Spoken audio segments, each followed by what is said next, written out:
It's time to pull up a stool and grab your spot at the bar. The stadiums are dark, the scoreboards are off, and the final whistle has long since blown. But in here, the lights stay on. Welcome to the ETB Lounge on the Empty the Bench Network.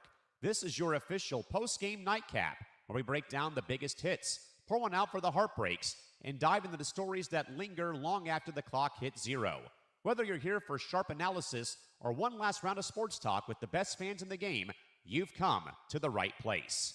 The games are over, and the conversation is just getting started.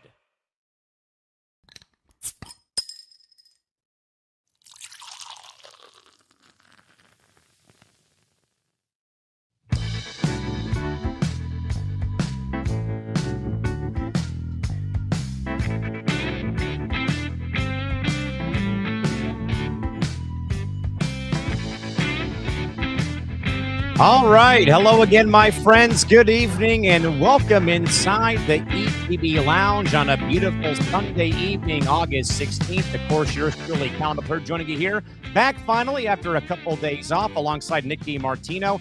Joined as always by Connor Rowland and Ben Cruz. And as you folks are probably noticing on this Sunday night, we have tried our best to keep the counter at 4. And let me tell you real quick that is being done deliberately out of absolute strict legal respect for Jayden Daniels' new cease-and-desist order at LSU regarding the trademarking and commercial use of the number 5. We have kept the panel under 5 people told tonight. We aren't going to take any chances with a cease-and-desist order arriving at our studio set over the number 5. But all jokes aside, folks, we open up, though, tonight on a somber note, though, for the entire sports day today as we lost Tommy John, the legendary baseball pitcher who passed away earlier on Sunday at the age of 83 after a long, hard-fought battle with bladder cancer.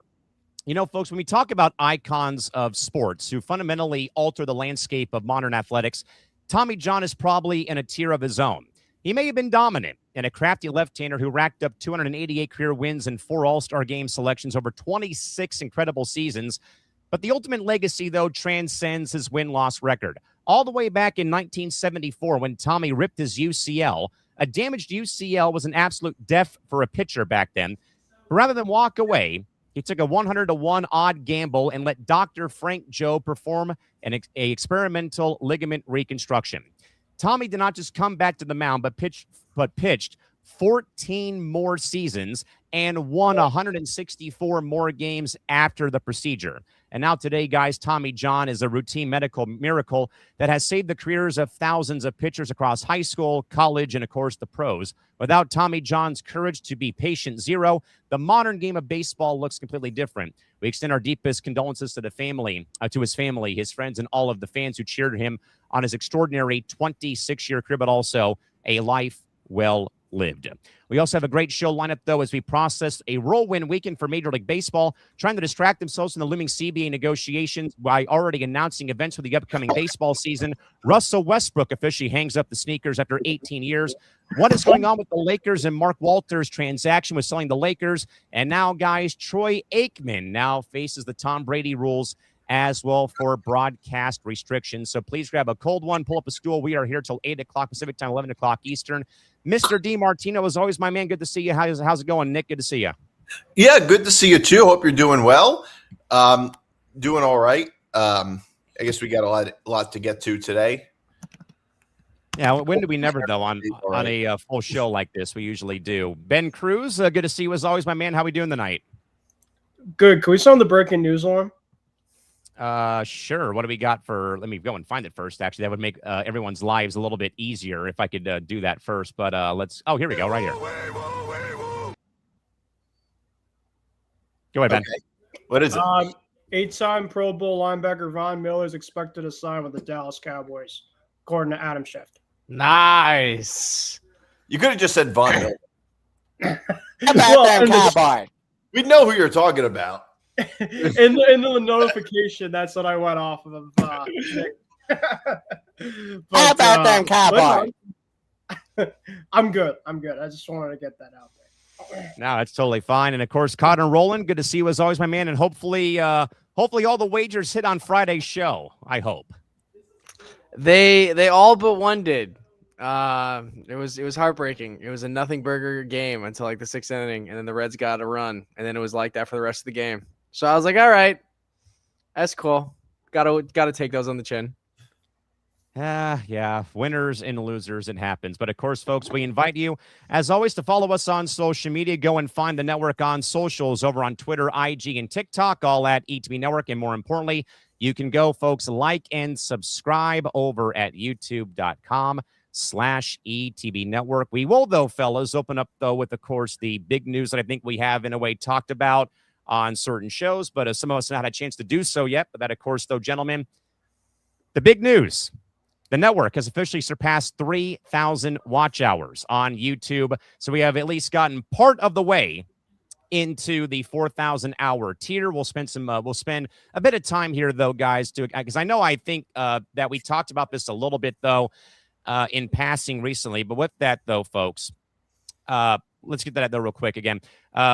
As we already mentioned, though, folks, the Into the Bench Network, as of Friday, is pleased to announce that the network has surpassed 3,000 watch hours on YouTube. And we, of course, cannot thank you, the viewers, for your outstanding support in making this milestone possible. And much like PBS says, thanks to viewers like you, in the coming days, in the next week or two, if not longer, we will begin rolling out the 3,000 watch hour ordeals. That includes super chats, super stickers, super thanks, channel membership tiers and perks, and, of course, even network merchandise and so much more. So we invite you to please, again, stay tuned to our social platforms for all of that information. And we put out that statement sometime in the afternoon on Thursday or early on Friday. You know, guys, again, I think I may have asked everybody a couple weeks ago here in the lounge about, like, what do these milestones mean, though, for a lot of us who work in the industry, or as I call this, a labor of love, that we love the sports world. We love talking sports, good, bad, ugly, or indifferent. That now you've seen this hard work, though, reach this milestone. We, of course, we're reaching for more, though, as the next several months come out, though. But again, Nick D, I'll open up to you, though, about this. We talked about this, like I said, though, don't mean to be a broken record, but we talked about this kind of a little bit, though, during the lounge a few weeks ago. But now, though, D-Mart, it's real. 3,000 hours is here, and now we go for 4K by February 1st of next year. So what does, I guess, this stepping stone for you personally mean to you?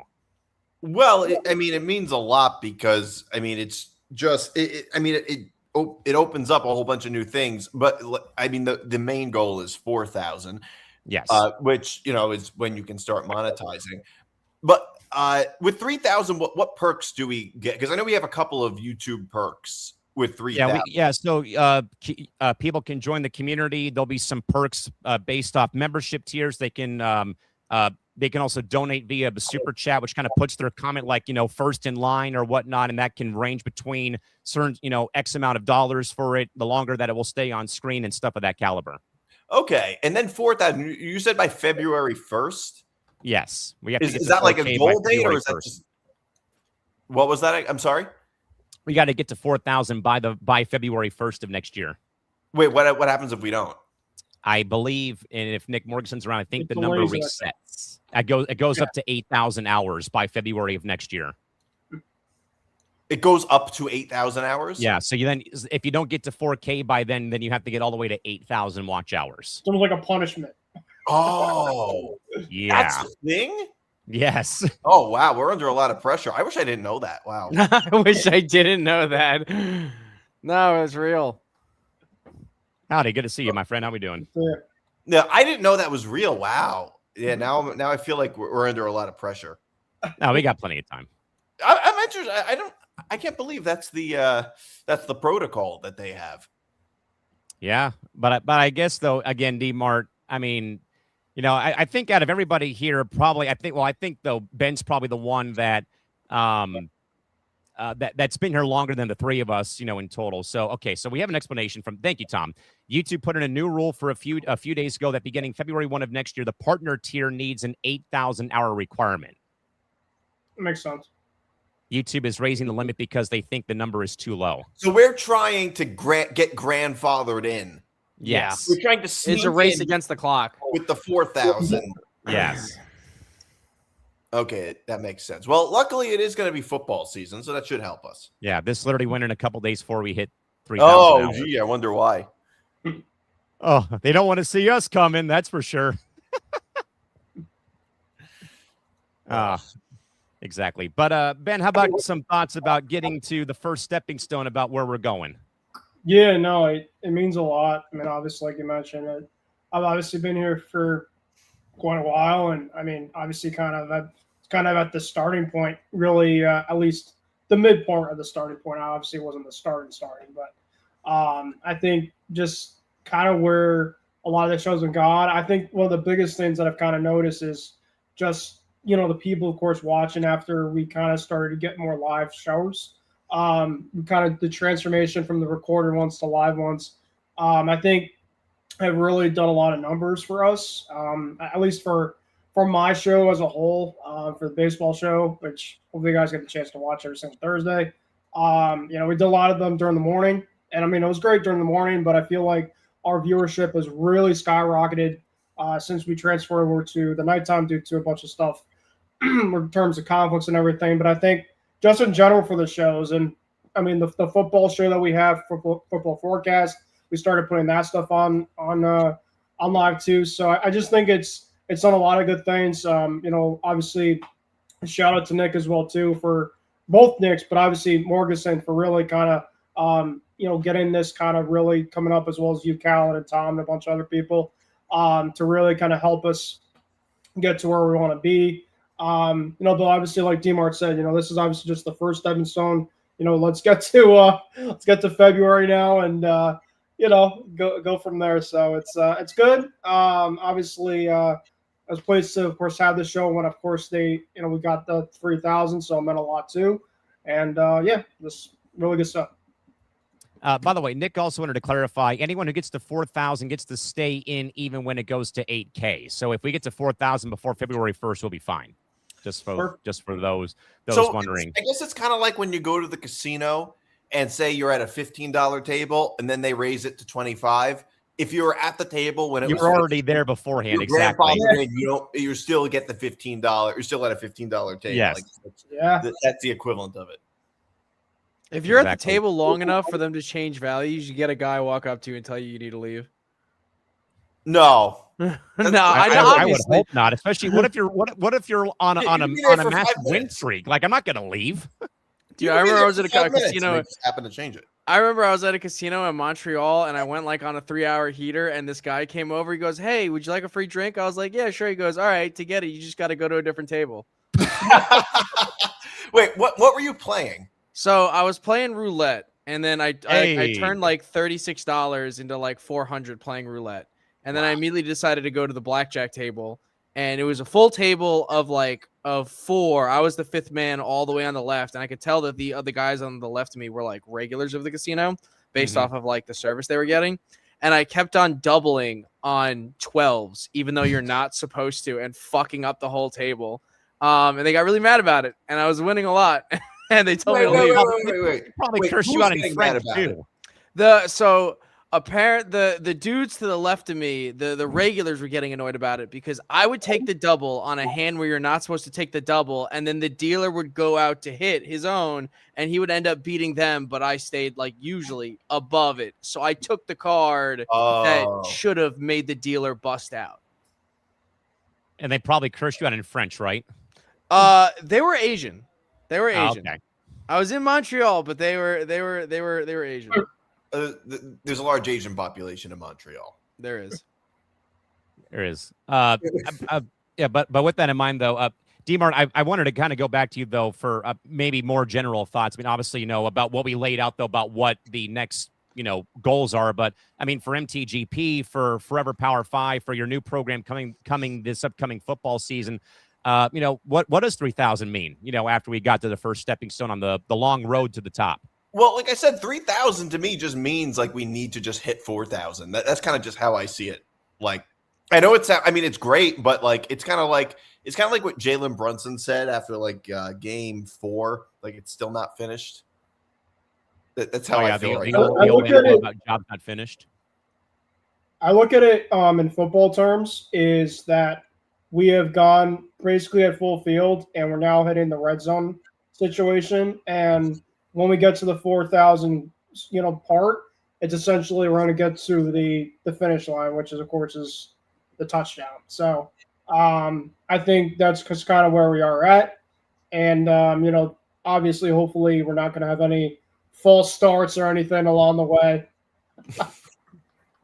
I like that. That's good. Connor, how about your thoughts real quick? Obviously, one of the newer members, though, but obviously you've done wonders, though, with UW. You and Nate have done, great things, between covering the World Cup, baseball on the daily all week. And now you got the NFL coming up, though, very soon. 3,000, what does it mean from your perspective? Well, first of all, I appreciate the kind words. And secondly, it's as we just mentioned, it's a milestone, but a milestone that was also a hurdle. And now the next one's 4,000. I think a lot of great things are really going to come to this channel once we hit that threshold. And I don't want to put the cart before the horse, but I'm already thinking about all the great things we can achieve once we hit those 4,000. So thank you all to all the fans who have gotten us here. And thank you for all the episodes you have yet to watch. We'll make sure we keep them entertaining. And at least on my end, I'll try and do my best to make sure they're profitable as well. And Connor, you know what? What's that? I've been able to spread the word out to people outside of here in terms of the ETB, and everybody's just coming up to me saying, really, like, this is unbelievable. So it's like, even like couple just like exchanging stuff about like, hey, like I do a podcast, and then people will start to ask me like, so what's going on about? Well, we just eclipsed, our watch hours, at least to start, and we're getting more. So it's just something that I think is really cool now for like me and other, of course, people to just spread the word out. It's funny you mention that, because I had the same experience happen to me with my barber like a few months ago during the World Cup. And he was like, man, I've been having no luck on the World Cup. I was like, dude, I'll change that. Watch my show tonight. I guarantee you're going to land. And I made some bullshit 8-leg parlay. Every single leg landed except an Argentina game where they're going up against Verde. I did not get my haircut for like a month or two afterwards. I couldn't see him. I couldn't see him face to face, knowing that I cooked his parlay. I couldn't do that. No, you told them you watch my podcast to make some money, and you gave out an 8-leg parlay. You're setting yourself up to fail. How many times? To be fair, before the 8-leg parlay went out, I said, pick what you want from this. This is what I think's happening. How was I supposed to know the Verde goalie was going to have a life-changing game? Okay, that's fair. That's very fair. much fair. But if you say take this 8-leg parlay, that's different than saying pick the parts that you like. Okay, so that's fair. Oh yeah, it's funny, guys. Saturday we had the end of our summer hockey season here at the one of the rec centers I work at, and it's funny that and even friends of mine, when we hang out and they're like, hey, what'd you talk about on your show on Tuesday? Because we see your, when you repost your stuff from the network account, we'll check out your social content. I can't sit through a full show, but I love, your clip commentary.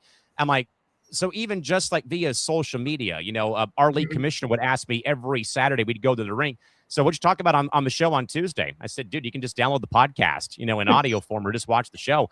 But Ben was kind of saying, though, it's almost a lot of word of mouth. And I have kind of been this, and I've seen this, in my career of the last 19 years.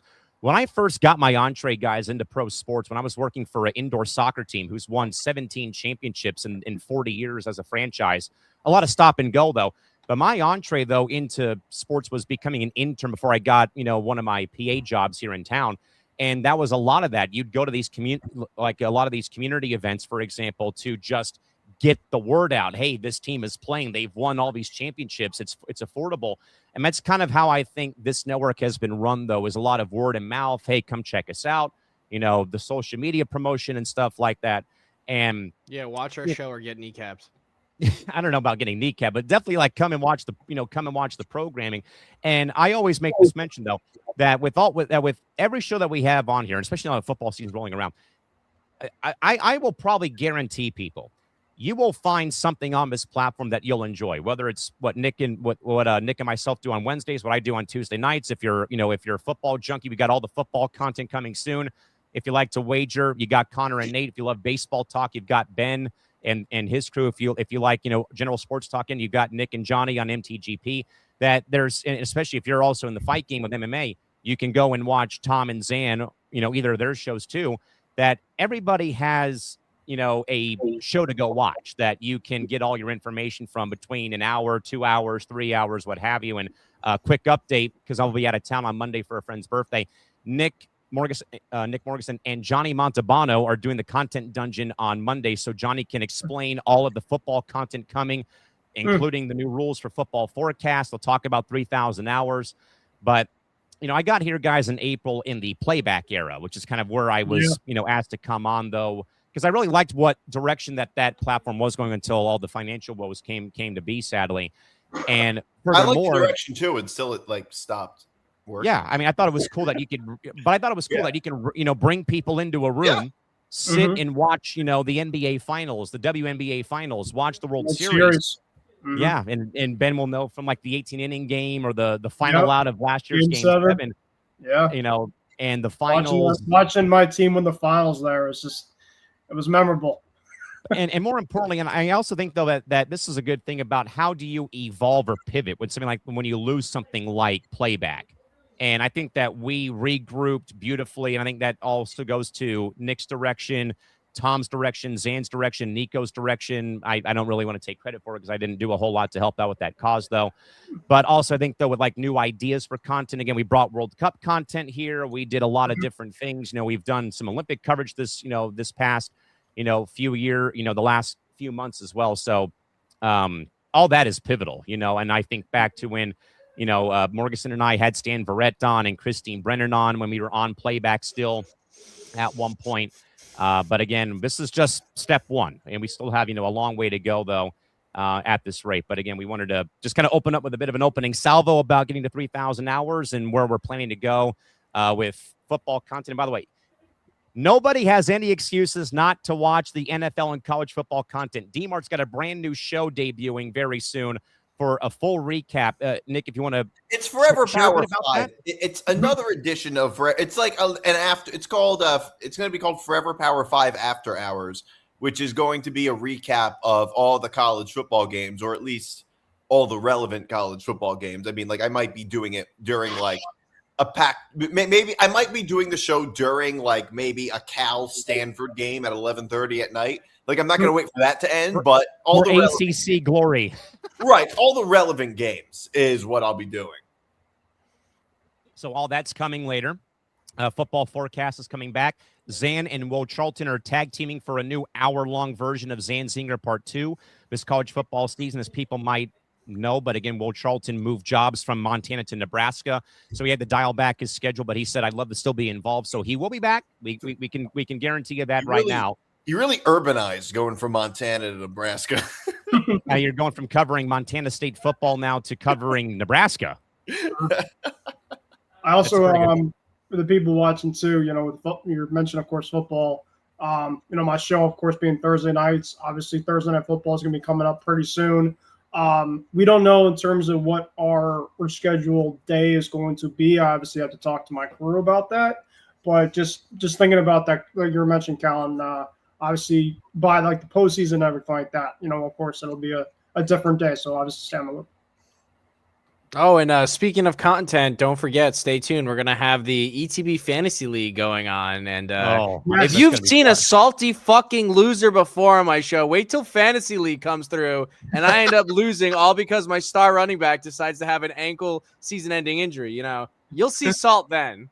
Oh, and also, thank you, Tom, for the reminder. Tom is leading a new Thursday night football kickoff show called Football Night on the Bench, and return of football forecast, and of course, all the Giants and Jets country videos that we all know and love. That's coming too. It's gonna be great. Wow. How about this dedication? Cal's doing 4 different leagues for fantasy football.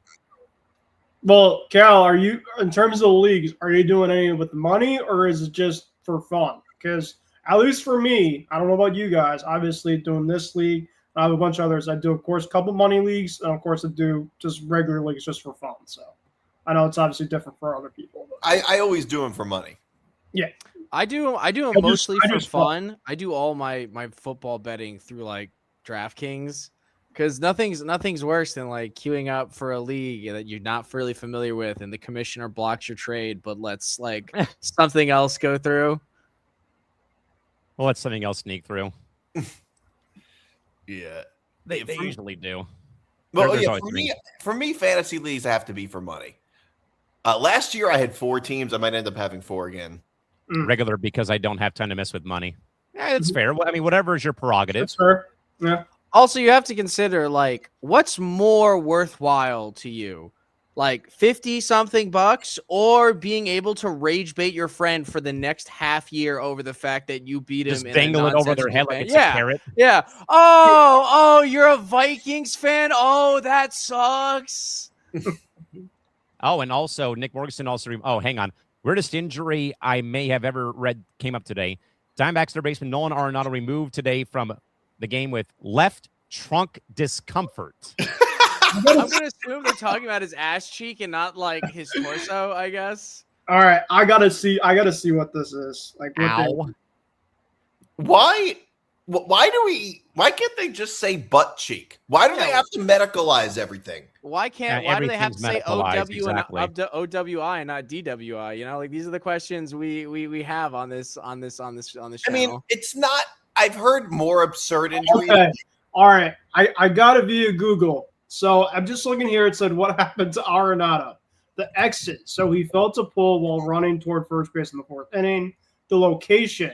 He pointed out to his left rib cage. Wow. Describing it as an issue with an intercostal muscle. So the muscles between the ribs.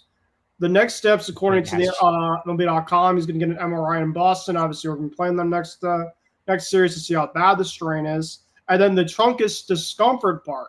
So the trunk, it's another word for your torso or core. I've never heard that. Is that like an old British English term for some reason? I don't know. The injury guy they got in the dugout is like well versed in phrenology and other 18th century occult medical practices. And then the common causes. So athletes often feel this kind of pain from twisting, swinging hard, or sprinting, which can strain the ribs or core muscles. So they're trying not to say he hurt his oblique, it sounds like. Yeah, that sounds like it. Oh, and also one more reminder from Nick Morganson about fantasy football for ETB. We have the survival pool also going on too. I love I love the survivor pools because I'm only in one, maybe two survivor pools every year. This will be my first one. Mm-hmm. So, hey, plenty of football content, folks. So if you love football, by the way, speaking of injuries, I've heard there's been a lot weird injuries in the history of sports. Like one time, Ken Griffey Jr. had to miss a game because he was adjusting his cup and he pinched his nuts. Ow! He pinched a testicle. Manu Ginobili having to get a rabies shot for swatting that bat during the game. Oh, right. Glenn Allen Hill, a former baseball player, had a nightmare about spiders and fell through his glass coffee table and cut himself. Wait, what was that? What was that basketball player that took himself out of the game on an injury, but he really just shit himself? Was it? No, it wasn't Paul Pierce. I know who you're talking about. You know what I'm talking about, right? Yeah. I know here, and now I can't think of his name now. I remember in the podcast where he fessed up to, he goes, "Oh yeah, dude, I landed and something came out and they had to take me out. I couldn't get up. I couldn't let them see that." Oh, Kazumatsui had to have surgery because of what's called an anal fissure. Ow. See, when I learned those exist, that terrified me, bro. Like, it was Paul Pierce. Not to go deep into it, but an anal fissure is basically like when you get a cut inside your asshole. I learned this because I had a roommate whose girlfriend was becoming a nurse, and so she would always drop off like terrible medical facts. and she was like, "Oh yeah, anal fissures," and she was like, "Yeah, it's when you get a cut in your asshole, and then like it can get infected and basically create this little like cavity of infection, like branching off from your butthole." And it's just like, and we were in the middle of fucking lunch when we were getting told this. I'm shoveling fries into my fucking mouth. It's just about tunnels. So yeah, that's an anal fissure. Oh, speaking of injuries, Viking player in the preseason, in the game against the Giants, fucking ruined his season, ankle-ending injury. Ow. Jamal Adams, they just picked him up. Oh, that guy cannot stay healthy either. You know, not trying to compare things, but we had a defensive end named Ahmed for the Lions. His first preseason game, he said he was going to sack Joe Burrow, and that motherfucker did it not only on the very first snap, but he did it twice. So while the Vikings defense decides to injure themselves in the first game of the preseason, Lions like to hold it down and show them how real ball is played. Don't worry, Nick. We're moving on right now to the actual show. Now that we spent wait, the last half an hour doing some opening salvos here. There's another one though that I have to Let's bring hear up. Remember the Tigers pitcher, Joel Zumaya? Joel Zumaya. He injured himself playing Guitar Hero. Yes, I remember that one. Imagine having the balls to tell your coach that, and that's why you can't play. I mean, I would rather say I got mugged. You know, like it just be like, what happened? Home invasion. Did you guys hear about Kyle Tucker the other day? no. Dave Roberts didn't. They sat him because he wasn't playing well at Dodger Stadium. Yeah, apparently he the fans, I guess, were a massive reason to why he didn't start a game the other day. And today he dropped a fly ball in right field, and they booed him after the play finished. You know, it's kind of crazy how bad Kyle Tucker's season is going with the Dodgers. When the Dodgers signed him, everybody was talking about how this was ruining baseball. Yeah. The Dodgers were just unfair, and now it's terrible. I was at my basketball internship, and everybody around me is like, "Oh my god, Kyle Tucker just went to the Dodgers. How can they keep getting away with it?" Now, of course, this guy's getting booed. Same, and then Tarek Skubal. Oh, how can I keep getting away with this? And he lost again today against Milwaukee. Karma. Crazy. All right, can we, guys, speaking of the show yet? Yeah, with that guy. Well, speaking of baseball, guys, we will open up the show, though, again, to kind of reflect a bit. Again, I talked about this on Cranium, though, on Tuesday, that, again, legendary former pitcher Tommy John had already written like a goodbye message to the Yankee fan base, why he wasn't able to attend Old Timers Day last week. But sadly, of course, Tommy John passed away earlier on Sunday at the age of 83 after a long battle with bladder cancer. Of course, guys, best known for Tommy John surgery that, again, happened in 1974 underneath the watchful eye of Dodger team Dr. Frank Jobe that helped reshape modern-day sports medicine. You know, Nick D., I think I read a stat on last Tuesday. 35% of active players within the last 3 years have had the surgery once. And I said this from experience. So I've had a lot of teammates who've gone through Tommy John, that it could take, a year to come back. I think it took Tommy 2 years to come back.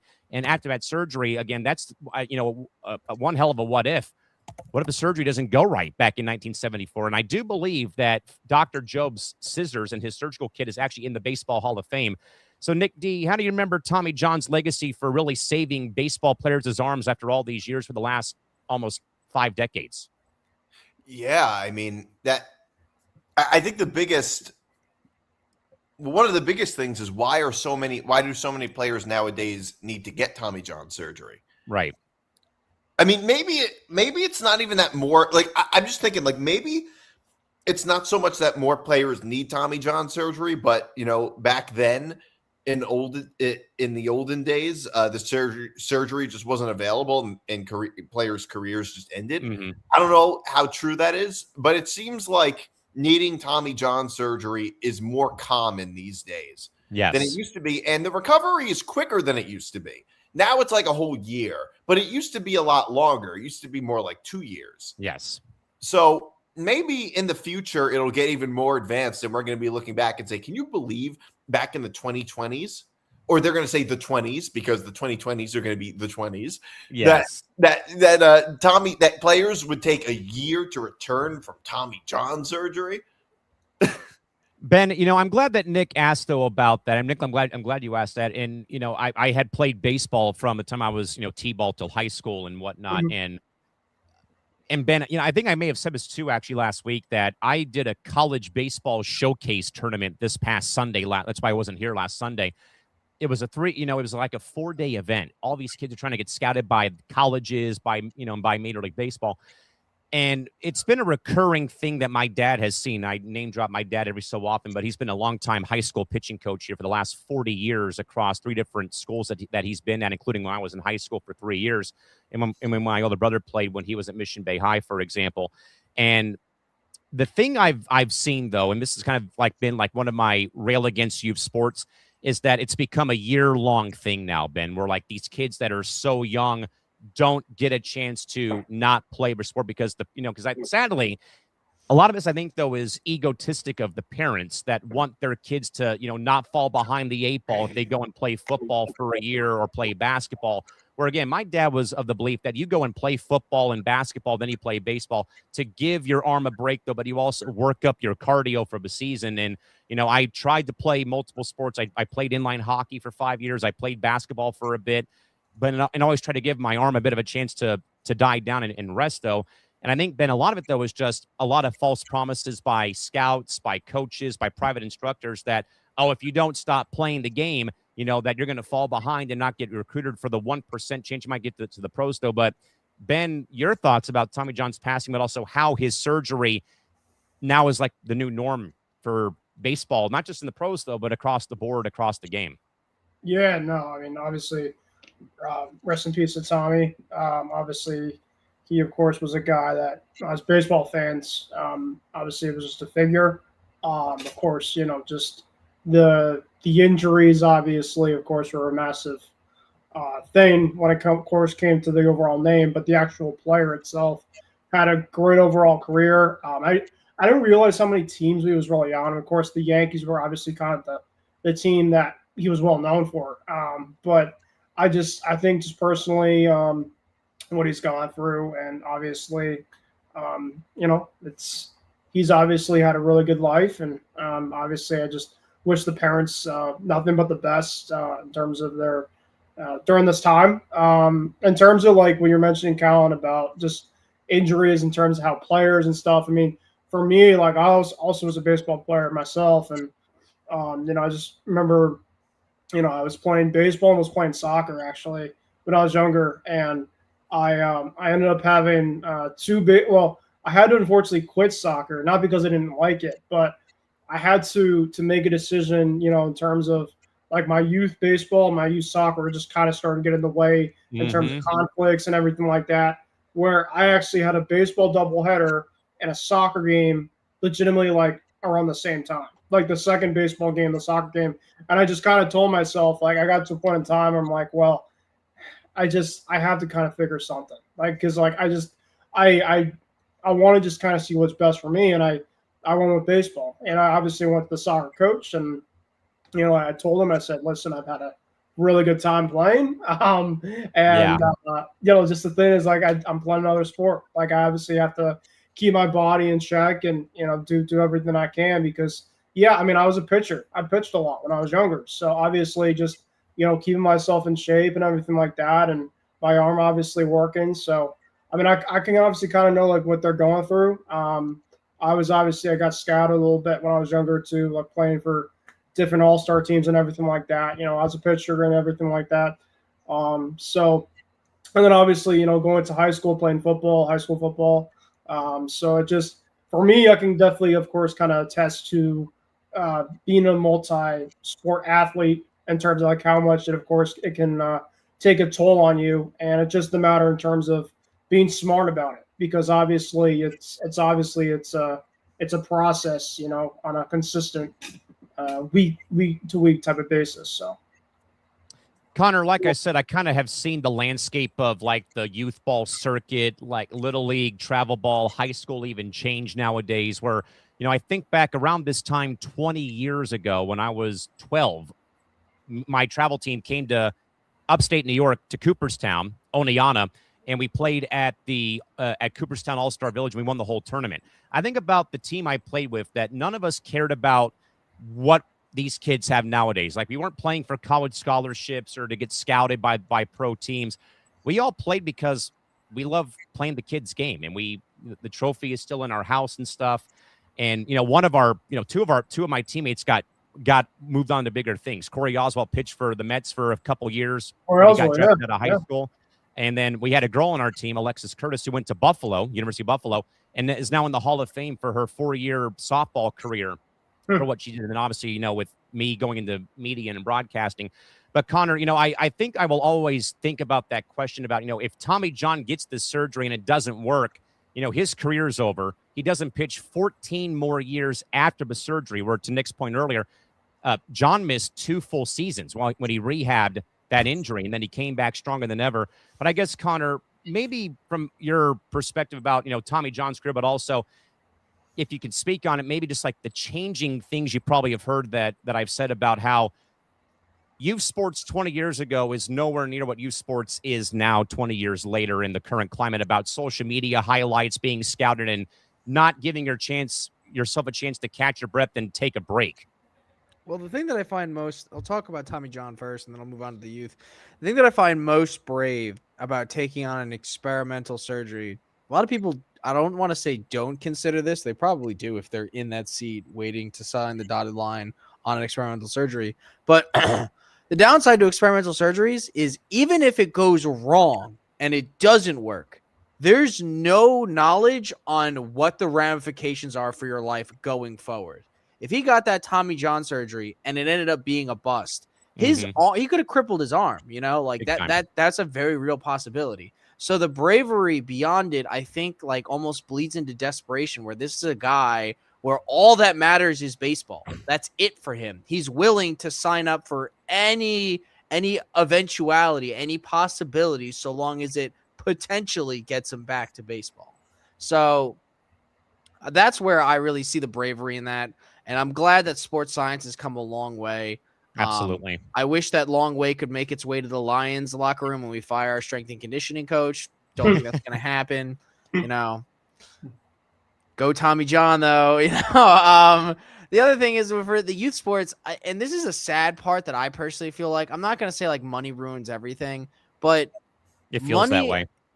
Sports have become an escape for a lot of these families, where like the whole neighborhood will put their hopes and dreams on this one kid's back because he's got the right mix of natural talent, natural athleticism, and the determination to really make something of it. People always talk about like your camp when you're going pro, and like, yeah, everyone needs support. It takes a village to raise a kid. I get all that. But at what point are we going to not treat the JUCO player, the 15, 16-year-old JUCO player, or like the up and coming 14-year-old freshman that throws 98 miles an hour or whatever? At what point are we just gonna let the kid be a kid, enjoy their sports career, instead of turning it into this whole, oh, you're gonna go somewhere, and when you do, don't forget about all of us. Remember how I used to always let your parents eat for free at my restaurant, like shit like that, very well said, though. I'm glad that sports are as popular as ever. I just wish there wasn't as much of this sort of predatory perspective of like taking the youth out of the sports and turning it into almost like an investiture firm where, oh, this kid can throw 76 miles an hour and he's 13 years old. I'm investing him now so that when he blows up, I can ride the coattails. Like that's like, to me, that always rubbed me the wrong way. Yeah, I could not agree more. As someone who has seen a lot of this stuff happen, I could not agree more, Connor, with your thoughts. Very spot on. Ben, do you have anything else you wanted to add? Yeah. Well, I was going to say, like, at least like in my area in Connecticut, like I played in a American Legion baseball league, and there was like a lot of players in that league ended up going pro or like big colleges. And like, I just remember like, I could at least like look back and, like if somebody asked me like, who was the toughest pitcher or anybody like you faced, like I can say, well, I went up against a kid. Well, I struck out, but I worked the 9-pitch at bat and almost got a double off of him down the right field line. A kid that threw about probably in low 90s, went to UConn. He was a closer, Randy Polonia, and just like that's kind of like what, as in terms of overall players, like how much like it was competitive, like in terms of like what I was kind of going through, and like for me, like I wasn't looking at crazy colleges in terms of play. I just wasn't that good, but like I obviously was able to still be competitive in a way. Like I was still going against like some of the top athletes like around the towns and stuff like that. And it just comes to show like how much it really like it could really be, in terms of like when you compete with other guys. So yeah, I just think back to a episode of one of the audio podcasts I host from a few months ago where I talked about, having played with Corey for a bit, had to face Corey in high school. For one game, he struck me out 3 times on 95-mile-an-hour heaters, man. Like there's no catching up. But then I played with guys like Kevin Ginkel, who pitches for the Diamondbacks, and Joe Musgrove, who's a current day Padre and stuff. And Joe had the surgery recently. Walker Buehler gave a very insightful interview to the local media here with the Padres. And he said, because he's had a surgery twice, he said you begin to kind of develop PTSD when you begin to throw after you've had the surgery, because you can't really feel the elbow joint sometimes, and you're worrying about maybe if you do in fact throw a pitch one way that it might go this way, not go that way, or what have you. So it is what it is at this rate. And also Morgeson's right though, that less than 1% become pro athletes with NIL, making that pipe dream last longer for some who aren't good enough to make it yet. And yeah, I mean, sadly, I had a lot of parents who were that way with their kids. But again, all the best to Tommy John and his family. With that, guys, we'll move over from all things baseball into the NBA. Recap one of the perhaps top players that was a guard in the NBA, of course, Russell Westbrook, after 18 seasons, finally calls it quits after winning an MVP in 2017, and the all-time leader in triple-doubles steps away from the game on his own terms after declining offseason offers for a 19th season in the NBA. Ben Cruz, Russ obviously was a part of that youth movement in Oklahoma City at one point, then hopscotched around the NBA. Ben, your overall takeaways about Russell Westbrook's career, though, but also seem like, though, the consistency, though, about those triple-doubles happening on almost a nightly basis. Yeah, so first of all, I mean, it's crazy. I mean, Russ, in retrospect, could probably still go maybe a couple of years and probably be a bench guy if he really wanted to. I mean, I still think that he's still in basketball shape, but, I mean, congrats to him in terms of what, in terms of the career that he had. He played for a lot of teams. Obviously started with the Thunder from 2013 to 2018, played with the Rockets, then he went to the Wizards for 1 year, played 2 years with the Lakers, 2 years with the Clippers, 1 year with the Nuggets, and then finished off with the Kings. So, I mean, he pretty much was everywhere. Yeah, and like you mentioned, Colin, the triple-doubles really were just kind of his big thing about him. Obviously, like during his prime years, he was very, very good. He obviously can cut to the rim. He was really never a good outside shooter. At least I just never thought he could really shoot from the outside. There's actually a ton of memes and stuff of when he would shoot from the outside. He had a couple games where he'd shoot an outside shot. He would hit it off the backboard or just kind of there was a wild shot at the very end of a game for no reason. Yeah, so he had kind of those moments, but all in all, he was one of the best. He's going to go down as one of the best point guards, I think, in basketball when it's all said and done. I just think he just has that resume in terms of triple doubles and stuff, and just a really good player, really good player, and obviously he played with a lot of the greats too throughout his career. So, congrats to Russ, and looking forward to seeing what's next for him. Connor, just to kind of read off again with what Russ accomplished. Again, he was drafted by the Sonics before they went to Oklahoma City. Played there for almost his whole career again, then went to Houston, the Wizards, both LA teams, Denver, and then Sacramento. Again, league MVP, 9-time All-Star.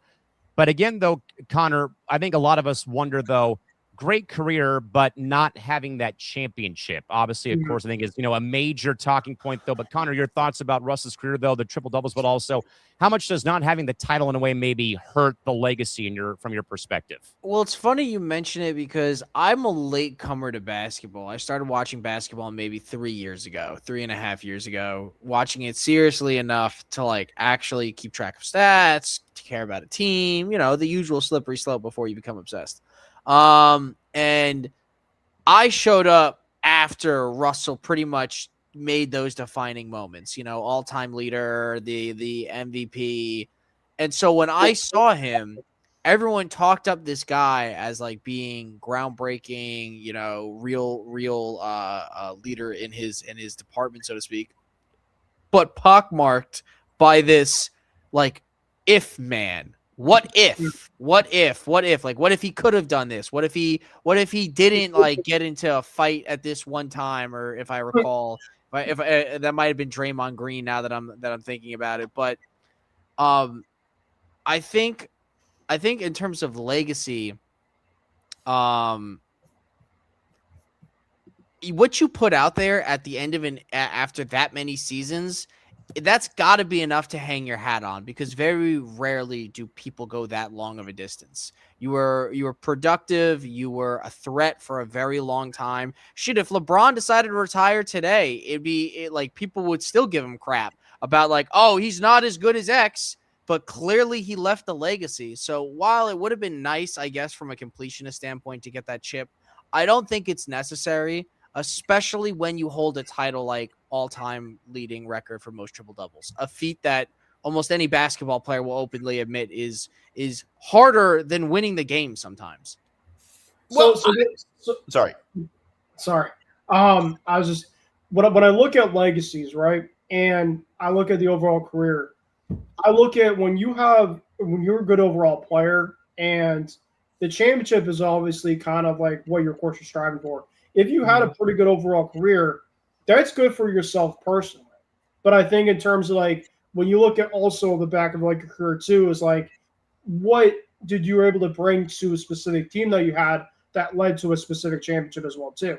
That's also another added point to it. Now you could also make the point of like, well, I didn't have the team around me to make that push. Type of push, right? Exactly. So sometimes it's tough, but like in Russ's standard point of view, he's probably played with a bunch of teams throughout his career that you make an argument of like, oh, if there's a certain way of like he could probably there's so many situations where he probably could have gotten that, right? It just whatever kind of worked out, could have worked out. But when you have the career like he had, I think it was a good career for himself. But when you look at just the championship, that adds to the great career, if that makes sense. He essentially kind of just feather in the cap that's already impressive. It caps it off, right? It's kind of like with the milestone we're going at. It's good, right? But obviously, you want to get to the great, and that's obviously the added part.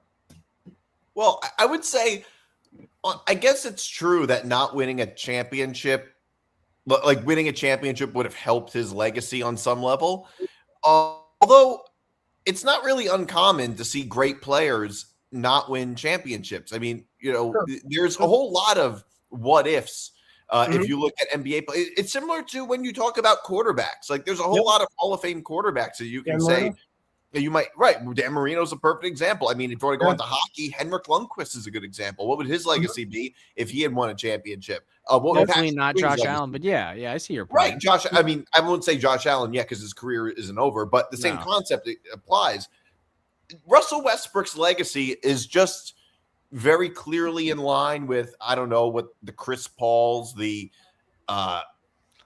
James Hardens, guys like Allen Iversons, guys like that, guys that we all knew were great players, but just never won a championship. They weren't good enough to lead their teams to a championship. And the truth is, even if Westbrook did win a championship, which probably would have been with Durant or with LeBron potentially, he would have been like viewed as the second fiddle winning the championship. He would have been like Scottie Pippen or Kyrie Irving. He wouldn't have been LeBron or Jordan as the guy leading the team to the title. So even if he had won, I don't know how much different his legacy. It would be a little different, but not a ton different. Like the thing is, he is a part of the class of Hall of Fame players that haven't won a ring. And the truth is, I don't even really think Westbrook is anybody's arguing he's close to the best player to never win a ring. Like he's not, like he's probably not Iverson or Barkley. Like he's not at that level. And to your point, I feel like a lot of people, maybe it's biasness, maybe it's this some sort of like nostalgia where we put idols on pedestals and then get annoyed when someone gets close to that pedestal. I see so often old heads in a sport will be like, oh man, that player ain't shit next to Larry Bird. Put him up to Larry Bird. He's not winning. And like, yeah, okay, sure, maybe fine. Two different eras of the sport. But at the same token, we can appreciate both's accomplishments without making it this pissing contest. Yeah. It has like no tangible meter. Like I get into these, like whenever I go to Thanksgiving, we bring up football and we're just shooting the shit. And my uncle without fail will always be like, that player? Nah. If you want to know a real running back, look at Levon Bell with the Pittsburgh with the Steelers. Whoa. I feel insulting Le'Veon Bell, like an old time player. Well, okay, maybe not. That's a bad example. But like that's his favorite running back. So I'm using that as like. I mean, maybe Franco Harris would be a better example. Le'Veon Bell. Well, it was in like Le'Veon Bell. It was like what, like in the Neil 2000s, O'Donnell. early 2010s. Le'Veon Bell was like mid 2010s. Mid 2010s, like 2014, 2015. He was on the Jets less than 10 years ago. That's a decade. That's close to a decade, man. Less than 10 years ago, he was on the Jets. He was on the Steelers about a decade ago. It's okay, Yeah. Nick. I see some gray hair. It's okay. We're all getting no, I but don't have any gray hair. no, but like I the thing do. is like that's like the whole thing. I feel like people are just so married to the legends that they grew up with that they refuse to allow any space for future ones. Or when they do mention one, it becomes like an immediate like, no, that's not true. LeBron's not the GOAT, and you can't prove it to me otherwise. Well, you know what? But people do that with everything. Like, if you think about it, people do the same thing with things like music. Yes. All the time. Oh, absolutely. Like you hear that all the time, and then like you talk about, oh, this is not as good as music in the 80s. But the thing is that every generation does that. Like, look at how much the older generation hated rock and roll and things like that. Like that. But like this is a reoccurring theme. It happens in every generation. It's the same thing in sports. And now you can't go to a football event without hearing the same fucking mixtape that's got the Rolling Stones in it for like the billionth time. But God forbid there's a little bit of Hispania and you got some Bad Bunny in the mix. God forbid. I can appreciate both. I actually saw the Stones in concert at SoFi 5 years ago. That was pretty amazing, to be very frank. You folks, though, can look at the but though, everybody, looking at the weekend radar, there's a massive storm system brewing, and it's bringing a heavy downfall of sharp picks and cold, hard spreads. Forget the boring old school pregame coverage. This isn't your granddaddy's regular NFL talk show.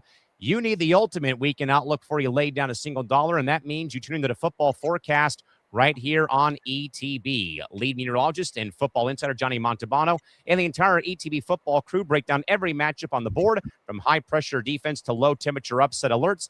They're delivering 100% chance of high-value picks against the spread, so don't get caught in the rain on Sunday. Catch the football forecast every Friday during the NFL season, beginning at 7 p.m. Eastern, 4 o'clock Pacific time, right here on ETB. Get your forecast, track the lines, and weather the storm all year long right here on ETB. Make sure you subscribe to our YouTube channel today at youtube.com/ETB Network. That, again, is coming up very, very soon at this rate.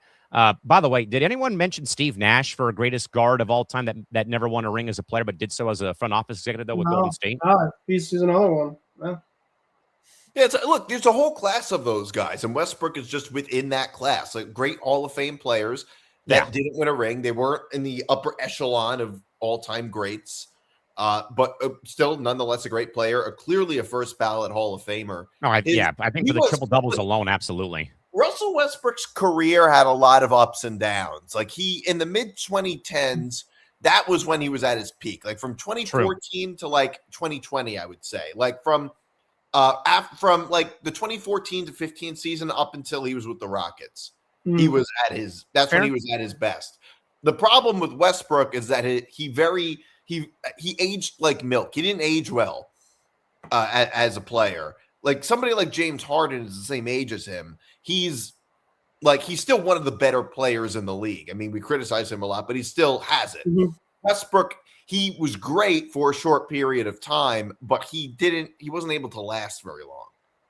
But didn't injuries for Westbrook like kind of also help? Like I was just going to ask, so did he have like that one big career, like not threatening, but like major injury in his career at all by chance? That I always felt like he got hurt and then he would come back and then we got hurt maybe like a couple of weeks after.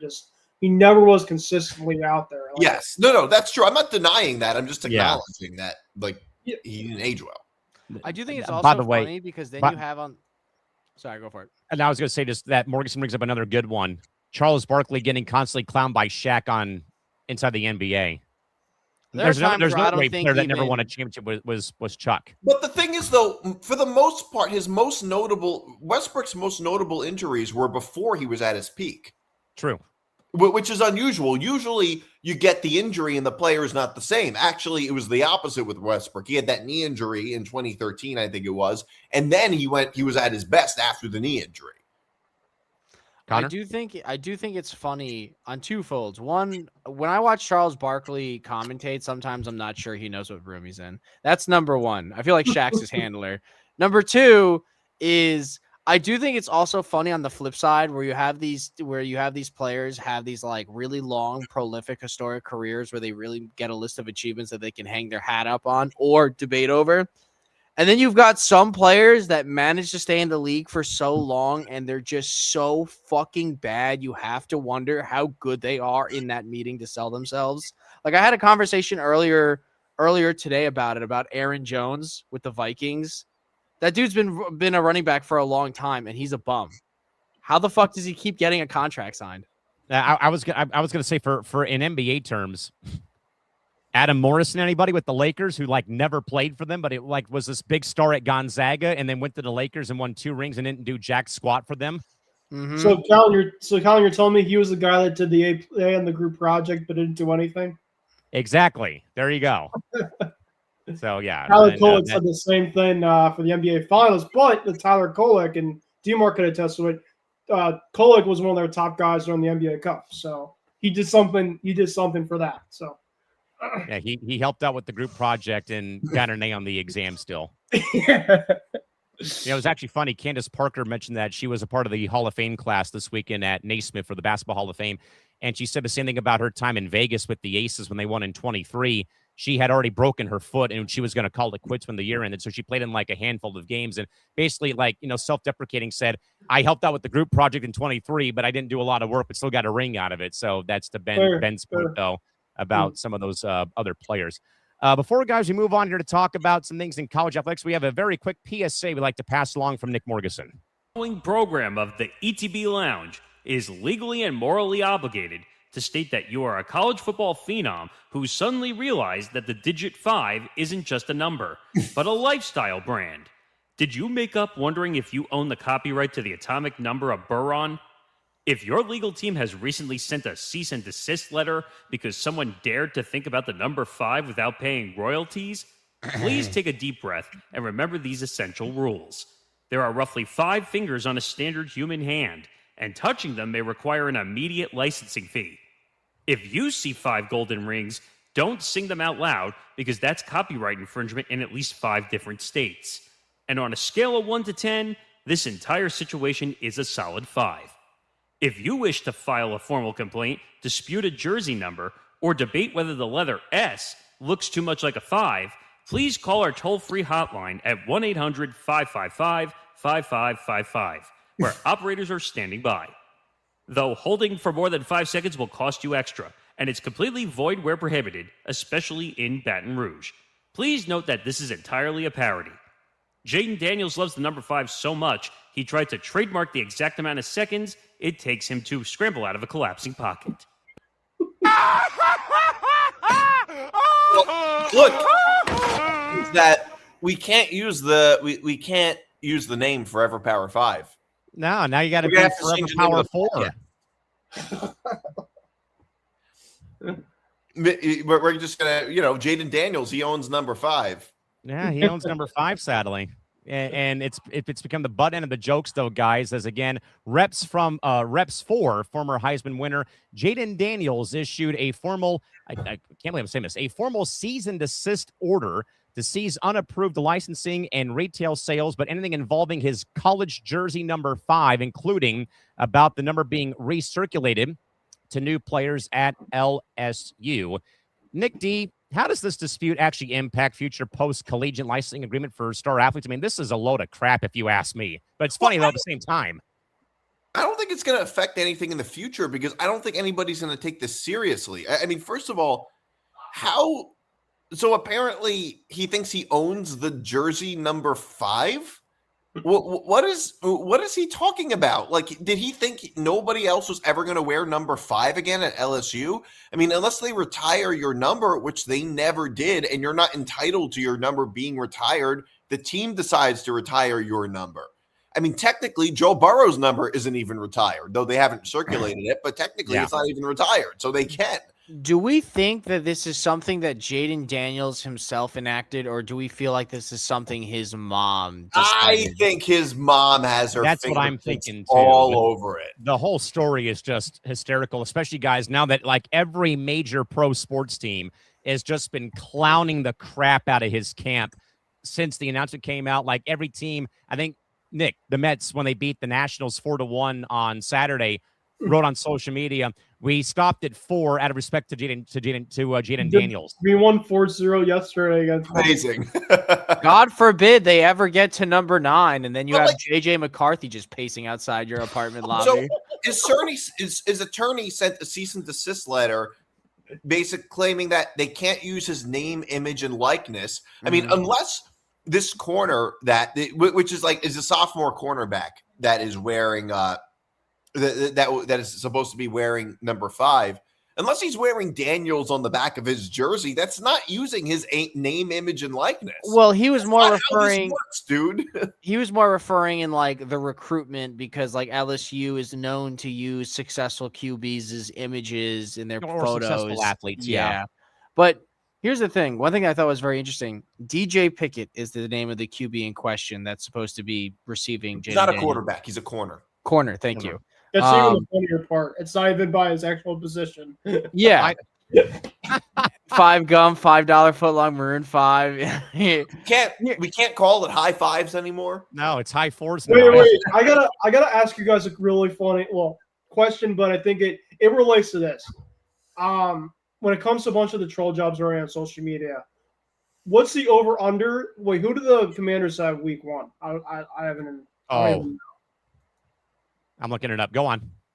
Well, I'm just saying the defensive player sacks Jayden Daniels week 1. They play Philly week 1. You don't think they're not going to troll his ass? Over unders of Philadelphia players putting the number 5 after sacking him. I think that number will be pretty high. Or how many times the social media team takes a swing at it. Exactly. The Phillies should score 5 points to start out the game. They should just go for the safety, go for the field goal. Here's on the sideline. Here's what I found interesting about this whole situation, though, is that the corner who was going to receive the number literally tweeted out saying, the condition of me going to LSU was conditional on me receiving number 5. So like he straight up tweeted that, and it was part of his package. He would come to LSU if a bunch of other things happened, and he got to wear number 5. I guess that is crazy to me. That's an interesting loophole. But what's up? But the thing is, though, is that he was on LSU last year too. He was changing his number for the season. I think he was changing his number, and I'm just going off the tweet. Basically, what I understood was maybe in the agreement when he went to LSU is they told him, "Hey, the following year, number 5 will be yours. We have a player who's currently, or like we want to give it a little bit of a break because of Jayden Daniels, that sort of respect." Or it could be something on more of the matter of he said he was gonna transfer. All I know is that this player allegedly said that him getting number 5 was a condition that was agreed upon. And here's the thing. Like, you have an opportunity to be one of those alumni that doesn't want your space forever cordoned off. You could be that guy that, like, when someone asks you for your number, you make it like a passing the torch sort of like moment where it's like, hell yeah, like this is the next number 5. Like, you can be that LSU alma mater, that alumni that can like be a positive presence. You can't like song I got 5 on it every time the Eagles score. It just doesn't seem right, like basically preventing anyone else from having their moment in the sun just because it's similar to your moment in the sun. So real quick, hold on, Ben. Hold on, real quick. So there is a story, by the way, that did come out on Awful Announcing, and this also is a clapback from Paul Feinbaum. First of all, for more of a better explanation about this, Adam Kenner, who was Daniels' attorney, sent a formal cease and desist letter to LSU football regarding any further use, display, publication, distribution, promotion, commercialization, or other exploitation of Mr. Daniels' NIL in any manner or medium. A unnamed spokesperson for Daniels told ESPN's Mark Schlabach that the cease and desist is born out of LSU's decision to let cornerback DJ Pickett wear number 5, rocked to wear number 5 Daniels wore as the Heisman Trophy winner back in 2023. However, though, ESPN and SEC Network radio host Paul Feinbaum joined the Sports Junkies on 106.7 The Fan on Friday and did not hold back on Daniels with his quote reading in part. I want to say one thing because I'm not a equivator, but I got to know Jayden when he was at LSU. I really liked him, talked to him a lot, and I would interview former head coach Brian Kelly. Even when he went to the Commanders, there was a great sense of pride in what he did the first year. I say all that to say this: he's lost all of that from everywhere and everyone in LSU Nation after what happened this week. I've rarely, if ever, seen a dumber, more senseless move, he continued. I don't know who pulled the strings, but all the cleanup on aisle 3 from Jayden from this moment on will not be enough. He has made a terrible mistake. He can be successful with the Commanders. I hope he is, but I would advise him to never waste another second in Baton Rouge because they are done with him, open in close quotes. Ben, what are your thoughts? Sorry, sir. Repeat it one more time. The TLDR is the Feinbaum basically said, "Hey, I hope you're successful with the Commanders, but the damage was so extensive that don't come back to Baton Rouge." Yeah, no, I mean, obviously it's kind of crazy to think that. I mean, obviously Paul was somebody that that of course was probably knew Jayden from his days. I didn't really know like the whole entire situation that great, but it was probably something in which like he just kind of had to, kind of tell him about what's going on and kind of make his overall, appearance about in terms of what he's going through, what he's dealing with. So that's pretty much it. Well, the thing is, it's like, it's not coming directly from LSU. It's coming from Paul Feinbaum talking to somebody in LSU. So I don't know. Yeah. I mean, the ultimate question, the question I guess would be is, how reliable is Paul Feinbaum's source and who did he actually talk to? Because Paul Feinbaum has nothing to do with LSU. Mm-hmm. But overall, what he's saying is correct. Like, it was stupid. It was senseless. I don't understand this at all. They never retired his number. So there's nothing else to discuss. Like, I don't understand. I don't even think that even if a player on LSU wore number 9 again, do you think Joe Burrow would have done this? I feel like he probably wouldn't have. No, but Joe Burrow, Joe Burrow is in charge of his own image. He's in charge of his own branding. He's in charge of his own marketing. Joe Burrow is his own guy, so to speak. Yeah, he's got agents. Yeah, he's got people to do that sort of stuff. But there isn't an example of such total control as you get with Jayden Daniels' mom and Jayden Daniels' career. Joe Burrow, in short, is just like a chiller guy and has a chiller camp comparative to, I would say, Jayden Daniels. Yeah, I mean, well, I think, like you said, Joe Burrow is more in charge, whereas Jayden Daniels seems to have an overbearing mother. Like, that does seem to be true. I don't know how much of it was his mom. It just seems like it very likely was. Yeah, it just kind of seems like I don't know. It could have been the other people in his camp. We don't really know. It doesn't really sound like it would have been him directly from him. All players are now taking control of their own brand due to NIL obsession because they're worried about money. It's actually the opposite. It's actually the opposite. Players are less in control of their own branding than they've ever been, I would say. It seems like they have, even in college, they have a whole lot of people around them. Especially nowadays. I mean, they're talking to agents now all of a sudden and going from there and whatnot. I mean, fellas, I mean, I think this could get pretty, for our sake, it might be fun, as it's already been, though, seeing all of the jokes being made from, baseball teams or soccer teams who've been playing and, they get to 4 and it's always says out of respect to Jayden Daniels. And even I made a funny quip on Twitter today when the Padres beat Cleveland 5-0. I said, I can't wait for the Padres to get a cease-and-desist letter from Jayden Daniels' camp, when the game was over with. So, I mean, at the end of the day, though, guys, Nick, how about your thoughts on this before we move on here shortly? If, in fact, let's say that the Commanders season and that Jayden has a terrible season. how much is like all this rhetoric, though, but it's already been building for the past week, like going to catch up maybe in some way? I mean, I don't know if it really will, though, but that it's already become a bit of a laughingstock problem. But how much does that now dangle if, in fact, the Commanders or him have a bad season this year in the NFL? Well, it's a big problem. I would compare it to Aaron Rodgers going on Pat McAfee all the time when he was on the Jets. It was a problem because the Jets weren't winning games. Aaron Rodgers had, it wasn't a bad season, but not the best season. We thought maybe he could have been better, whatever. And it's a similar thing here. If Jayden Daniels is winning, if he's actually playing well and the Commanders are winning, then it's not really going to matter. It's a sideshow, but you put up with it. Just like how if the Jets were a playoff team, Aaron Rodgers was playing great, it wouldn't have mattered that he went on McAfee. The issue was that they were losing.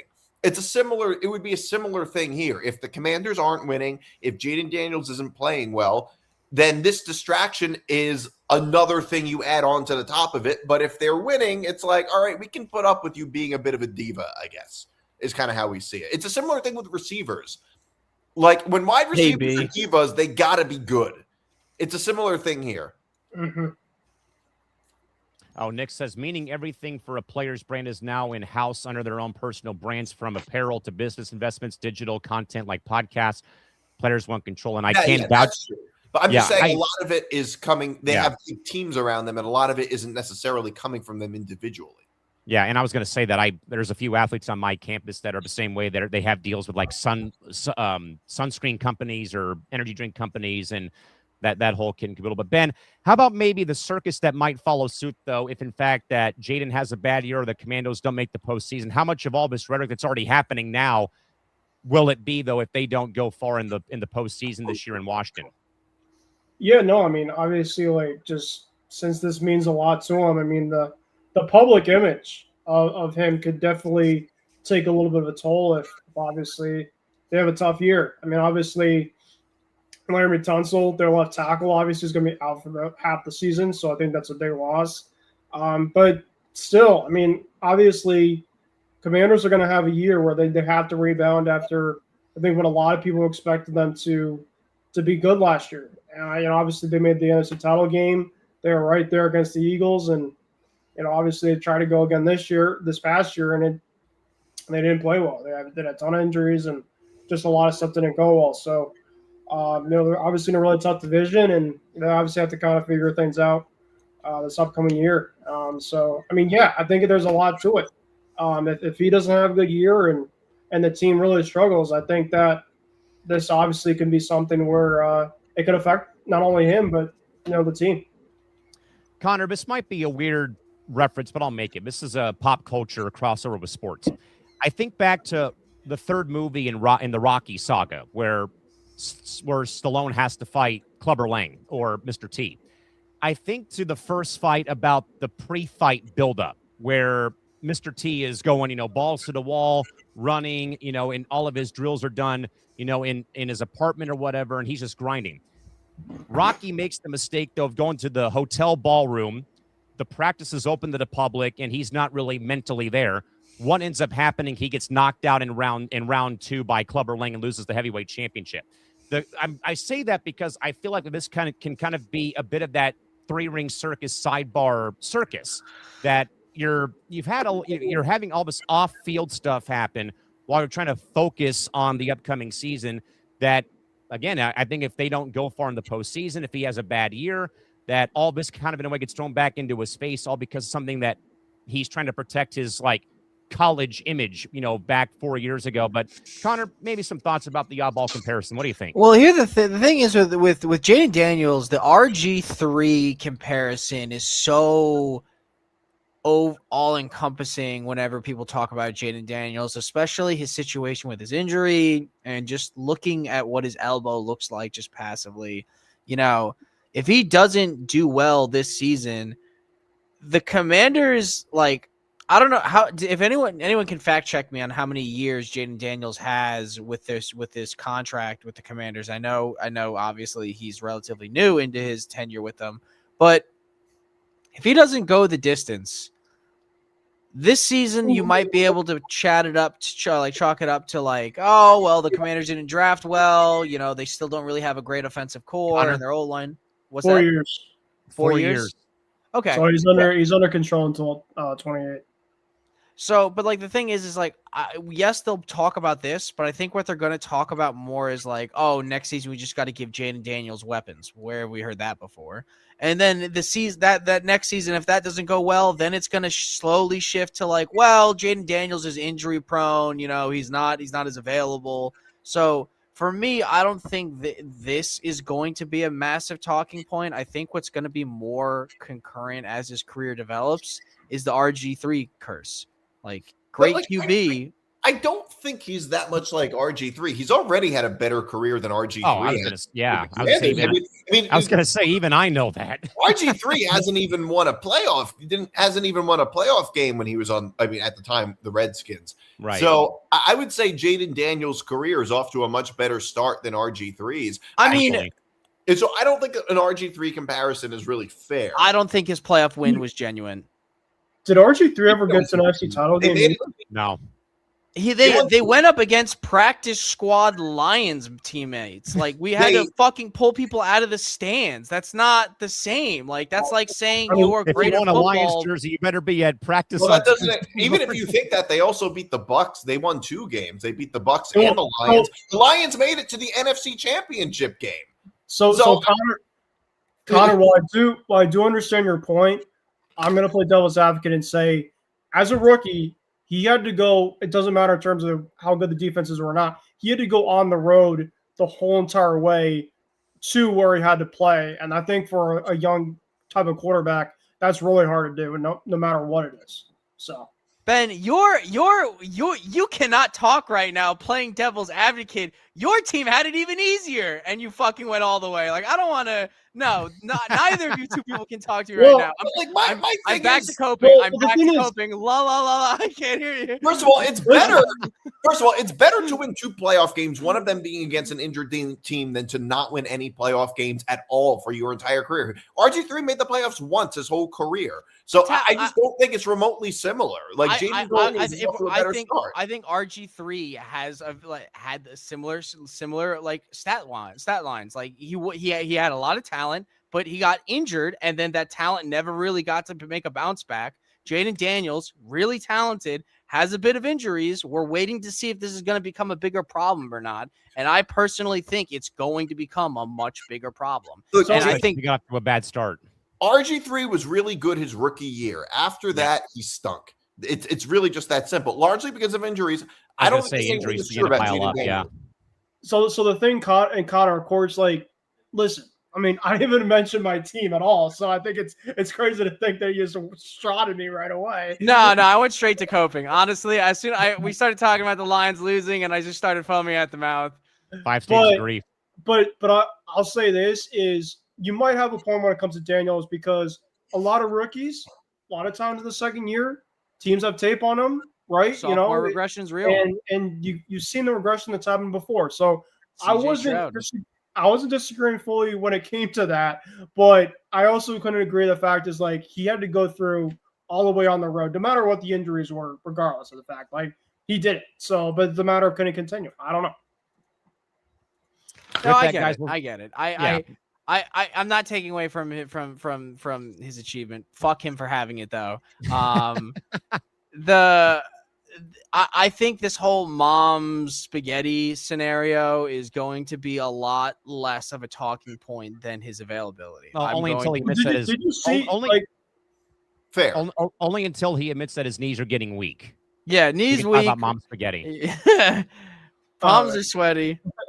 Did you guys see the Yahoo Sports article regarding the story about how, I guess, like, his mom is reaching out to girlfriends possibly about Jayden Daniels? What? Yeah. Well, she actually went on a podcast and, like, mentioned this, like, last 2 seasons ago when he first hit the market, and I immediately went like, this is like a reverse Oedipus complex. I feel like I don't really know how to classify this. I don't have the therapy degree to pin this properly. But she basically went on and she was like, look, like, I'm a girl's girl. Shout out to girls making their bag, but they're not going to make it off my son. A lot of these hussies come from like terrible life situations, terrible lives. And now I'm going to start quoting word for word.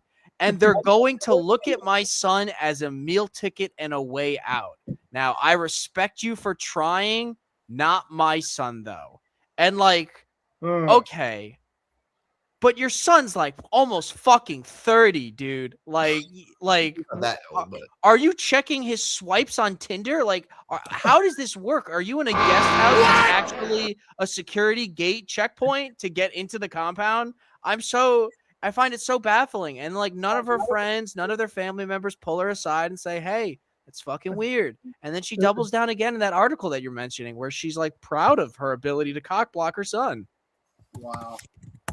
yeah. Although I don't know how much like involved in his personal life she can possibly be. I mean, unless they live together, which they probably don't. He makes a lot of money, like Tommy DeVito did with his parents for the Giants. That's true. That's true.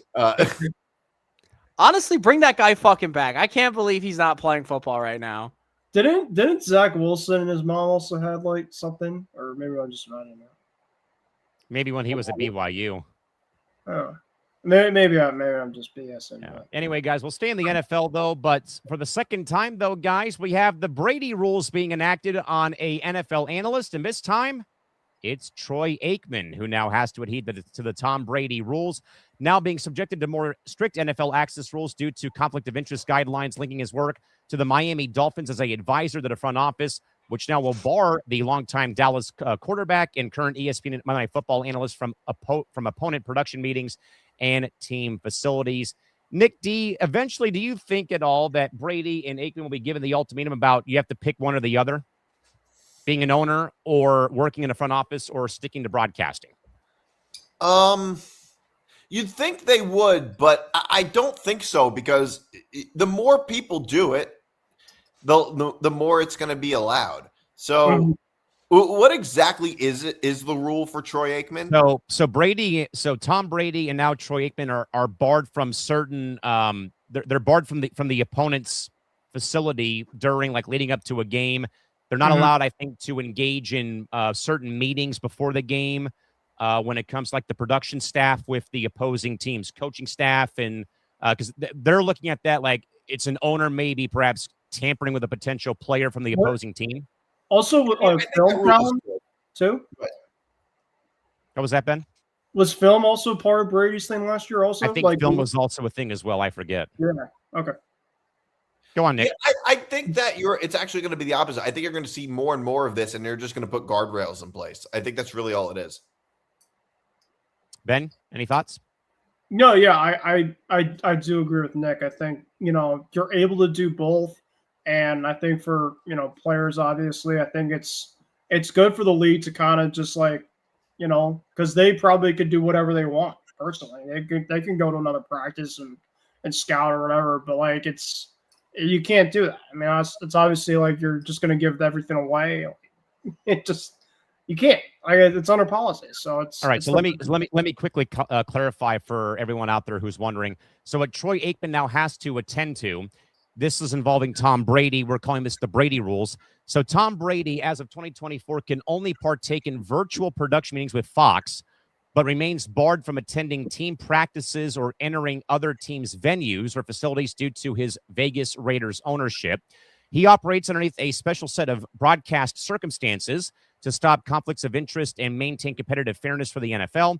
These rules, referred to as the Brady rules, were first added in 2024 and were revived for both the 25 and now 26 season. So Tom is allowed to partake in production meetings, but it has to be virtual for his pregame prep for Fox.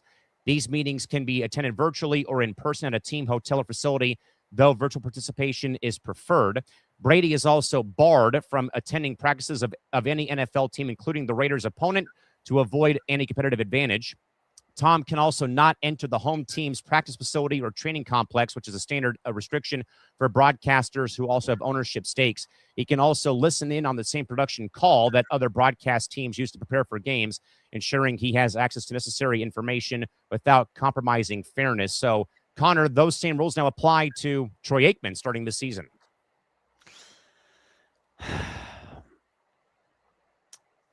I feel like these are common sense rules being put in place, honestly, and it strikes me as odd that everyone's like, oh, did you see this?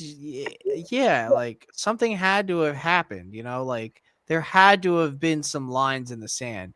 Otherwise, last season, if he wanted to, Tom Brady could have just shown up in a reporter capacity to a training camp with meta glasses on and did some typical Patriots bullshit. Sorry about that one. Or Last Michigan one. bullshit. Yeah, last one, Ben. But like it could have been like a fucking Spy Kids moment, and like so yeah, they had to put some shit up to prevent that from happening. No peeking, like I good on them for diversifying their portfolio. I would love to see more former players in an owner capacity. I would love to see that happen. Yeah, and I think though, Connor, real quick though, and I'll let you finish your point though, but that's kind of becoming like the new norm, I'd say. I know Steve Nash became an owner of the Vancouver Whitecaps of Major League Soccer, and they have their own issues right now with, they might be on the way out of Vancouver because of stadium drama involving the franchise in the province of British Columbia, but like he took ownership. James Harden's taken ownership of 2 soccer clubs in Houston when he was with the Rockets, as did KD with the MLS club in Philadelphia and in New Jersey, which is Gotham FC. Jimmy Butler's now a part investor in the San Diego Wave, and so is Manny Machado with SDFC. So it's becoming more and more commonplace, but I think it's also a bit different, though, as you were saying, that it's a broadcaster who's also a part owner, or like with Aikman's case, though, working within a front office with the Dolphins as a consultant. And that's just it, you got to put some rules in place. Otherwise, there's going to be some abuse. And God forbid you want to get into a legal battle about how a certain someone needs to no longer be an owner because of actions made, some time ago. Donald Sterling. So to me, this is just normal adjustments. If only the NFL could respond this quickly to things like tush push and like maybe ref collusion, great. I'd love to, but no. We only have like a 1-season turnaround on ownership stuff. Nick also writes in, by the way, this is why Jeff Bezos, fellas, will never be an NFL owner because of the deal right now with Amazon Prime Video. He did take ownership of Liverpool FC. So I'm sure Ben's happy about that because now Fenway can actually pay more attention to the Red Sox finally, not Liverpool FC of the EPL. Thank you. Yeah, it's about damn time. I always make jokes that if I ever woke up the next day with $20 billion, I would definitely waste 8 of it to become a sports owner. Would you buy the Lions from the Ford family, or buy a stake in the Lions from the Ford family? No. I would be even more bold. I would do my absolute utmost to make certain Long Island got their own NFL team, and then they have the Jets. No, we don't. We don't. We have nothing really. Actually, go take minority stake in the Islanders. Long Island's team. I have to agree. Play on Long Island, but they're Long Island's team. I have to agree with Nick. For myself being and not. I'm within a distance of Long Island, I would say, but most Long Island people are Mets, Jets. Yes. Mets, Jets, Rangers. Yeah. No, Islanders, really. Islanders. Oh, yeah. Yeah. And then you got more Islanders than anywhere else. Yeah. And then Manhattan, you got Manhattan, you can kind of have a bunch of different stuff. Manhattan is more Yankees, Giants, probably. Yeah. And the truth is, so much of Manhattan is made up of transplants. It's kind of hard to judge. Just like where I live, we're all San Diego's all military transplants that have lived here for a long time. So it's hard to look at Murray Hill, for instance, which is all transplants, and be Manhattan you'll see I'll still see Dodger hats, the middle of Manhattan from some people. I'm like, were you actually you lived in LA or a transplant? Well, a lot of people wear Dodger hats for the same reasons that people wear Yankee hats. It's the fashion. They're not necessarily. Yeah. Oh yeah, I see a lot of Yankee hats in San Diego still after all these years. Yeah. Dodger hats, and I hate to bring it though, but since the Chargers have left, I see more people wearing Padre gear around town, or they're wearing soccer team gear for the Wave or SDFC, or I'll see some Gulls hats occasionally every so often. But even then, you still have all the bars here have all become new NFL team bars, mainly like the Chiefs or Green Bay. what have you. Speak for yourself, as I'm a Yankees. Look, I'm not from Long Island. I'm just saying that's typically how it goes. Yeah, well, like ratios. I'm not right. Ratios. Why? Like, that's typically how it goes. Yankees Jets is a little unusual, but I think it's more common than Giants Mets. Yes, it seems like. Yeah, I wonder. You know what? I really would love to get like a study shown. What is the divorce rate for Yankees Mets fans?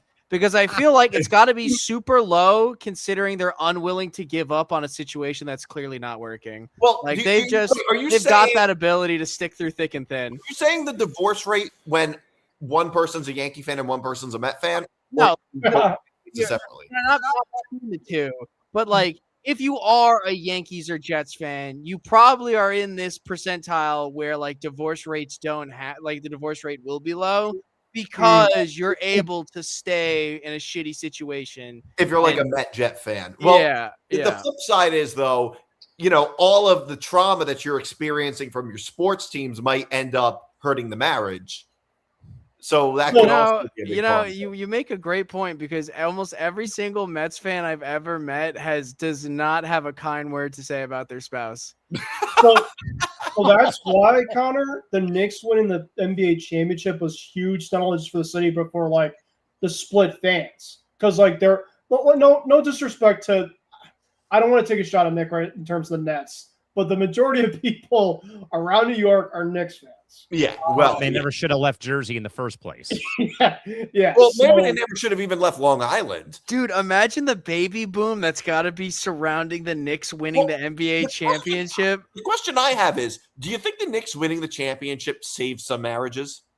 I think it has. It definitely saved some parlays, and I think by extension probably saved some marriages. I mean, I can only imagine. By the way, I can only imagine like how many fans will name their kids like Jalen, OG.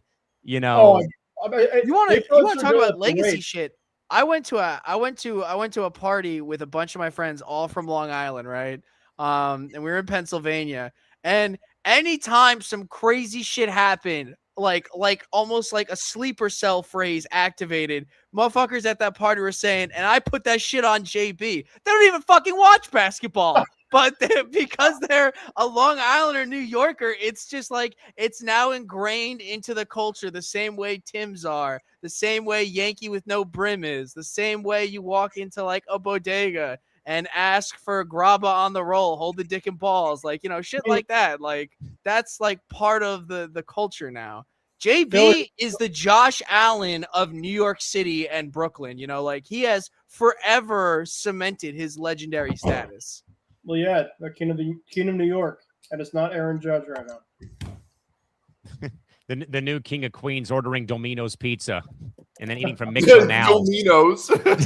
Well, maybe a joint called Domino's. And anytime my family and I orders Domino's, I will always tell that to Morganson as a running joke. He says, "No, it's Domino's." I'm like, I know. I don't live in New York. We don't have good pizza out here unless you unless you classify California Pizza Kitchen, which I like, but it's not like the all in the end. Cal, I remember for myself going to for me, I went to Petco a long time ago. I don't remember there were a lot of like pizza places like around the stadium. I'm not unless like I'm completely just it's been so long. They've changed the pizza vendor like 5 times in 20 years that the ballpark's been open.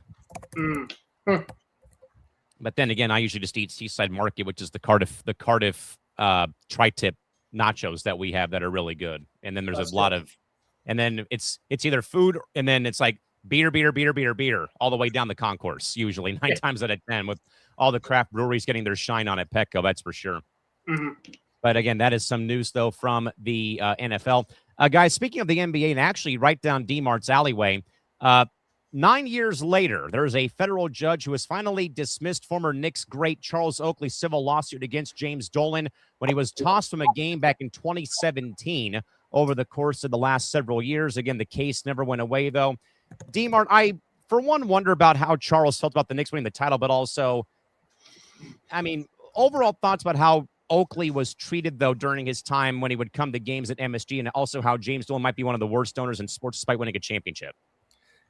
Yeah, I mean, he was just Look, I wasn't a fan of the way either one of them was really acting, Oakley or Dolan. I mean, I know Oakley is like a Knicks legend and everybody likes to hate James Dolan. I wasn't really a fan of any of it. I guess a judge. What exactly even was Oakley's lawsuit? I think it was a civil lawsuit for how he got ejected, I think. Yeah. All because of that?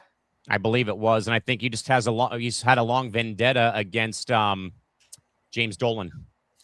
You know what? I think he was ejected from the stadium. He could have left, and he ended up getting arrested. That's really just what happened. I mean, here we go. So for the third and MSG Network Hope's final time, a federal judge has dismissed Charles Oakley's assault and battery lawsuit over how he was removed from a game against the Clippers back in 2017. Oh yeah, I remember that. That was I can't believe it's been 9 years now. Wow. Richard Sullivan. Hang on real quick. Richard Sullivan, the U.S. Circuit Judge, on Friday granted MSG a summary judgment reasoning that the 62-year-old former Knicks star failed to give and produce corroborating evidence that he was assaulted by MSG security guards. In fact, the judge went even further as to write that as the videos of the incident reveal, it was Oakley, who was 6'9", 270 pounds, who struck the guards, not the other way around.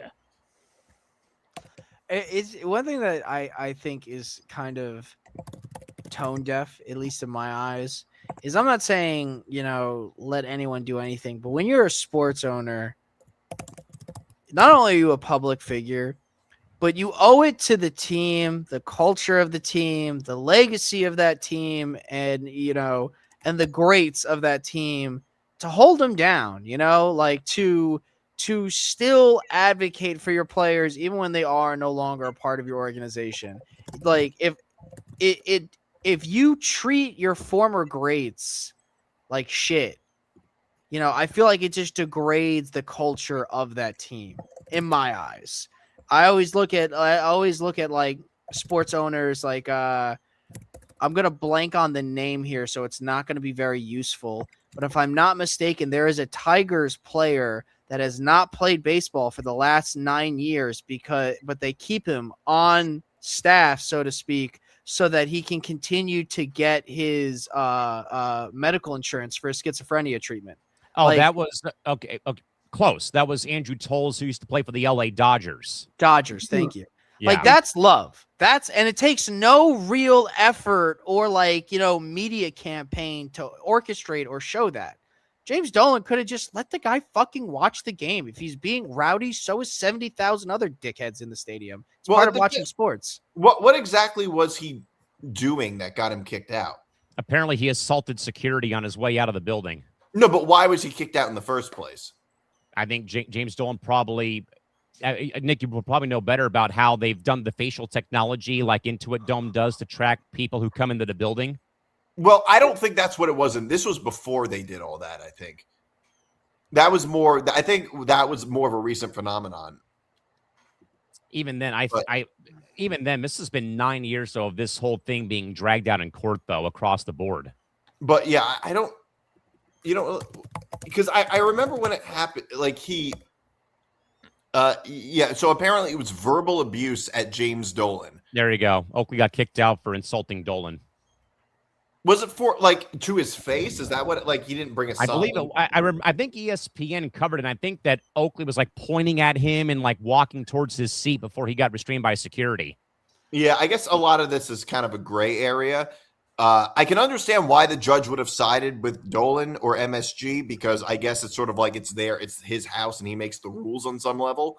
I guess that might have been it. They weren't wrong to kick him out. I guess was their perspective. I just don't understand.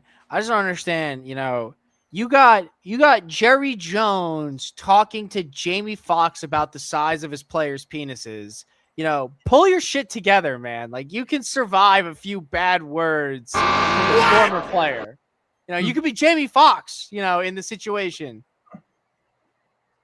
I mean, he could be. And you know what, though, Ben? I'm glad that Connor brought this up, though, about how do you treat your former players? Mm-hmm. And that has been a very big, away from all the other issues in Anaheim with the Angels. Rod Carew, Hall of Famer, legendary player with the Twins and the Angels. has long had this similar, nothing physical towards Artie Moreno, but something similar, though, when it's come to how the Angel organization has not treated their alumni that great. And again, it's very contrasting, Ben, as I think you may have heard me say a couple times about how on one side of the freeway in Anaheim, you have the Angels. The other side of the freeway, you have the Ducks, who got back to the playoffs, and how that ownership has cared about the community, about the franchise, and how, and I've seen it firsthand, having worked for the organization for 11 years, they admire having their alumni come back to games, preseason, regular season, playoff runs, you name it, where Rod Cruz said that there's been a major disconnect between Angel alumni and the ownership where they took away perks that they had. Carew was trying to come back to be a special instructor during spring training, and that Artie kept giving him the cold shoulder. I think to Connor's point, though, it's right. You have to treat the alumni who helped, in a way, lay the foundation or build the foundation for your team. They all deserve to be treated the right way, though. And I think, though, to Nick's point, though, in a way, gray area, though, where, again, it's Oakley wanting to go and assault Dolan in this case, though, where he tried to twist it, though, where it was Dolan doing this, though. But, Ben, any thoughts about the story? That's crazy. I mean, like you mentioned, Callan, when you have a specific, obviously a foundation and, of course, the former greats and everything like that, come in, the respect obviously is not only just big for just the person, but just the overall, the continuity of consistency with other guys also. And I think just you look at the Angels standpoint of things, Artie Moreno, right? What was one thing about Artie Moreno pretty much kind of said was he doesn't really care about the product on the field. So that takes away in terms of not only the fans obviously caring, but obviously how they're going to, treat specifically there, because if you don't care, then why would I care type of thing. Bingo. So, I think that's the biggest thing when it comes to the story is it all comes down to just it's a two-way street, and you got to be able to kind of meet into the middle, because if you're not meeting in the middle, then it's not going to solve anything besides just complete it doesn't solve anything. Morganson makes a great point, though, that Dolan's also had fans kicked out for making signs. You know what else, guys, just came to my mind, too? I think back to the first Mavericks home game after the trade of Luka Doncic, how they really censored the fan base, that fans couldn't wear a Luka jersey into the game for the Lakers or for the Mavericks. They couldn't make signs to call for Nico Harrison's job.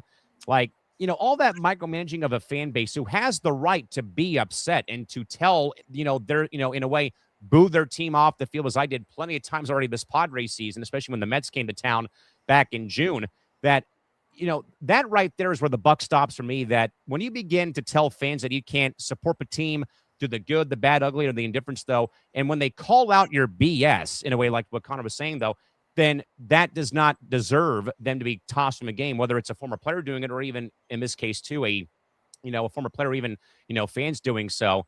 I mean, Nick, have you, do you know, Nick, of any other issues that popped up with Dolan throwing people out of the arena that you might know of by chance at all, or no? I mean, outside of regular fans?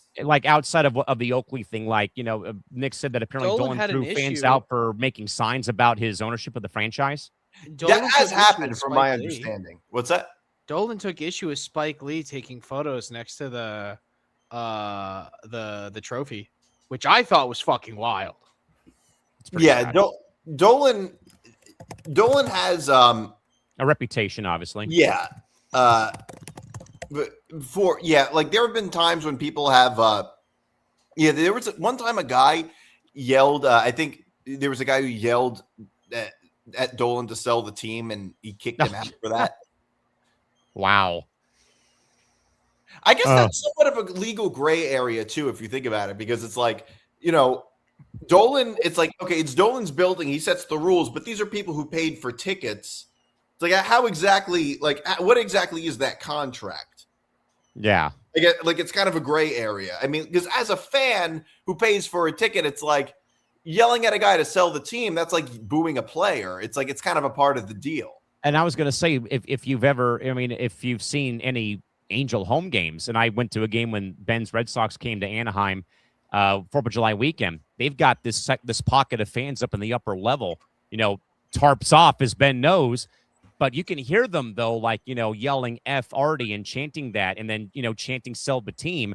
And, I mean, they go from, like, a couple of people, like 5 whole sections down the right field line at Angel Stadium. And what I was hearing, though, from a friend of mine who's a fan, Artie sits in the box, guys, and he laughs at that shit.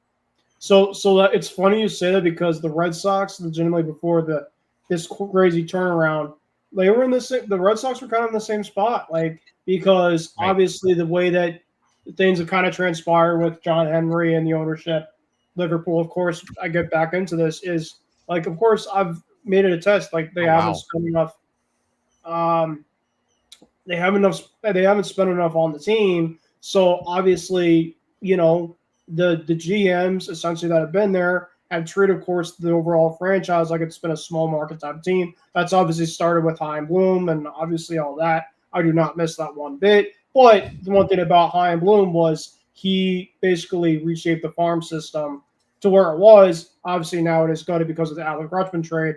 But granted, the things was they weren't spending a lot of money in the last couple of years. So fans obviously getting pissed, and for the right reason. And that's where the sell team chance kind of happened the last couple of years.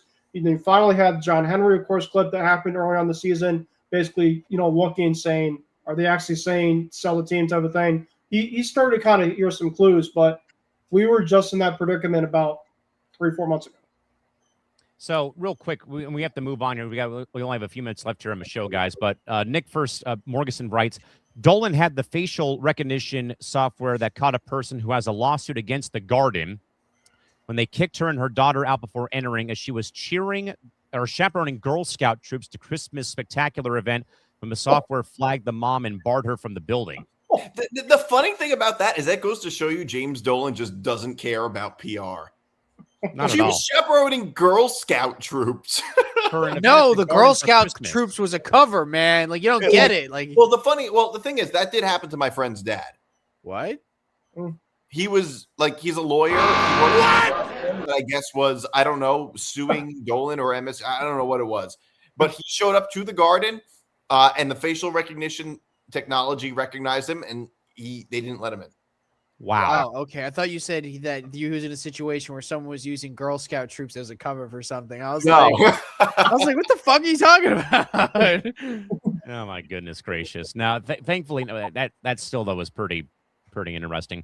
With that in mind, though, whether you're backing traditional Big Ten powerhouses or looking for value out west in the Pac-12, college football season isn't just about who wins. It's about who covers.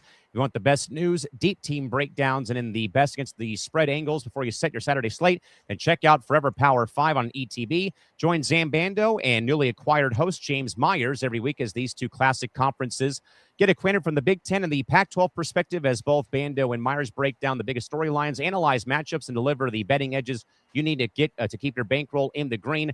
Don't lock in your bets without hearing their thoughts first. Catch FP5 with Zan Bando and James Myers, premiering on August 26th at 4:30 Pacific time, 7:30 p.m. Eastern, right here on ETB. Subscribe today over at youtube.com/ETB Network as we get ready for college football in about roughly 10 days' time with FP5. And, of course, you can join DMart for FP5 after hours after the opening week of the season, coming up very, very soon.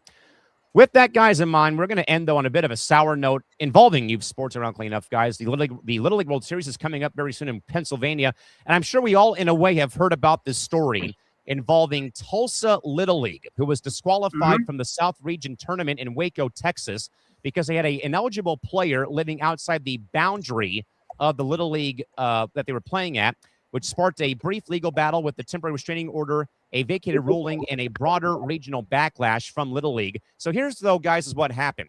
Just last Monday, Little League International disqualified the Tulsa Nationals 10-12U team last Monday, ruling a player was ineligible because he lived outside the boundary parameter and did not legitimately qualify under a challenger program sibling exception rule. Parents of the Tulsa players secured a temporary restraining order from Texas Judge Ryan Luna on the said date of August 10th, which temporarily halted the final standings in order to play back game for the team. However, though, Little League's governing body, though, fellows, successfully fought the order. The restraining order was then lifted and vacated the following day, and then Texas West, at a Bourne Little League, moved on to the World Series in Williamsport, Pennsylvania. 3 weeks prior, Tulsa Nationals softball team. So, guys, the same league had their softball team also DQ'd for the same exact thing over player residency and documentation issues. And then furthermore, other Oklahoma leagues formally demanded the removal of local district administrators and the revocation of Tulsa Nationals charter, which even guys went even further about Tulsa actually flying to Pennsylvania, but they were ordered not to do so to go and play in the tournament. Nick D, obviously, this is nothing new for Little League Baseball. I've lived through it. I stopped doing my summer gigs for them after I was chewed out by parents about walk-up music, for God's sakes, this past summer. And I had done it the last several years, though. And, guys, it's just not getting fun. You know, with like in a way, about to tie it in from back earlier in the show, parents have just killed youth sports in this country. I wrote about it on Substack on Mr. Small Market about a month or so ago. And it's just, guys, becoming more and more of a pain in the ass to deal with, though. The pay was great, though, but bad administrations and then parents, though, guys, are just so uptight over the smallest, dumbest shit, though. But D-Mark, though, in this case, and I think we all remember, speaking of Little League controversies, we all remember Danny Almonte in some capacity, from that part of the country. Nick D, thoughts on this, but also, again, parents trying to bend the rules to have their kids play Little League Baseball and to go to the World Series.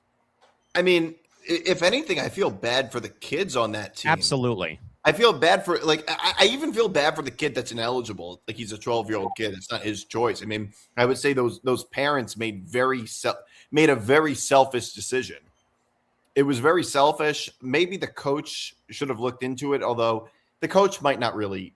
It might not really be the coach's fault. That for me falls on the board. All the board of governors that they have in the Little League. That's where it falls. I mean, the coach, not really, but more of the blame goes on the board of governors for them. The parents knew that the kid was not legitimately, living in that zone. They had to have known that could have gotten the entire team disqualified. It's just, it just strikes me as a really selfish decision. And like you said, it's not the first time that we've seen this in the Little League World Series. I mean, the Danny Almonte case was a lot worse because he was 2 years older than he said he was. Yes. And they falsified the birth certificate. Yeah. Which, he was born in the Dominican Republic. So it's probably easier to do that when you're born in a foreign country. What was that bench warmer skit where they wrote I am 12 in green construction paper and crayon? In a small little paper or a little picture, like from a high school yearbook or something along those lines. Yeah, it's certainly not new in Little League Baseball, in the Little League World Series. Yeah, Ben, and I've lived through it, like I said, not to make it, all about, yours truly, but I've seen a lot of sleazy shit happen, though, over the last, I'd say, 3 to 5 years, parents being out of control, barking at, yelling at the umpires, mocking the other team from the stands. Where I think what gets lost here, though, fellas, during this time of the year, before you get to Williamsport, we all know about the Little League Pledge. Ben and I might know better, and maybe Nick will as well. But now, though, they've made the parents, guys, do their own pledge. I will read that, and I will look over sometimes. Nobody, they're all mumbling it, I'll do this, and then what do they do? They go and yell at the umpire for their strike zone. So again, Ben, another case of parenting ruining youth sports. But Ben, your thoughts on the story involving Tulsa Little League, though, with them being DQ'd out of the Little League World Series for players being born or living out of the boundary for the Little League that they represent.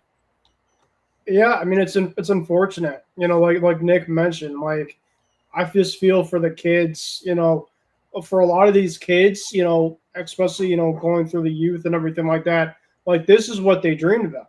And you finally get to this point of their career and their chapter of playing, and this obviously gets into the way. So it's obviously, we talk about player, the parents and everything like that kind of controlling, but it's the matter of what type of example do the kids want to have, going up into becoming an adult?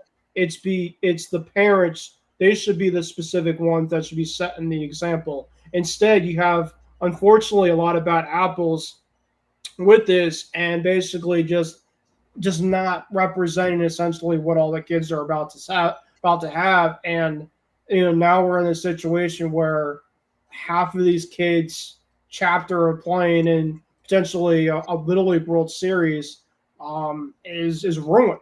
And it's so unfortunate for a lot of these. I mean, I was blessed to. I mean, I never obviously played. Obviously, Fairfield though, like my overall town, we've had a bunch of players. I mean, heck, our national team was just there this past year. Fairfield's done a very, very good job of getting to the Little League World Series for many years, and I just think about like how fortunate, just for the most part. I mean, of course, like I mentioned, there's a lot of parents that there's some issues.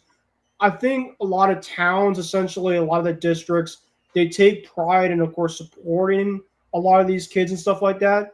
But you also have some, like, in some situations where it's not all that.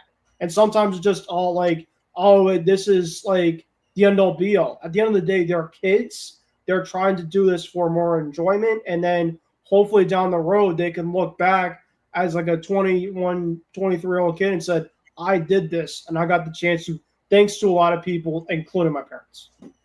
Last for the night, Connor Rowland. Well, you've already known my stance on this. This is terrible for the kids. It could only be negative for their experience overall. Desperation makes thieves of us all. So my heart goes out to them, but parents need to do better. But I think as a whole, we need to take a step back away from what youth sports really is. It's kids playing sports. You may have a prodigy in your house. Let the kid be a kid. He'll still be a prodigy when he's 16, 17, and it starts to matter. And that's why, like, I always tell, like, if I ever have kids, learn what you need to learn. But, like, if you get an F on a test in middle school, that shit don't matter. Shit, like, you bombing your ACTs or SCTs doesn't even really matter at that point. None of this becomes real until you're in your last few years of high school and you're going into college. That's true for sports. It's true for academia. It's true for whatever you really want to put your mind to.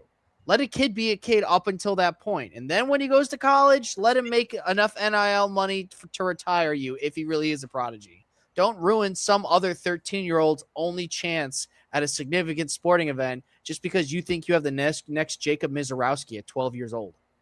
And you know what, Connor, really quick too, before we analyze it, there's some times that the kids playing this could be their biggest achievement in general playing. That was me. Yeah, I mean, and then it's just like, well, now what? So it sometimes you just look back and it's like, well, you might not think this is it, but it really could be. Thanks to just a lot of just better players. Of course, what happened, you play higher competition. There's all these factors that come into play. So just never think is every single type of thing. Enjoy it and take pride into it, and don't let anybody try to get into your way of it. I still have my ring from 20 years ago when we won the tournament in Cooperstown right here, as a matter of fact. And that's to Ben's point. This was like the climax of my playing career until I stopped playing 14 years ago when I got out of high school in 2012. So I get Ben's point all across the board.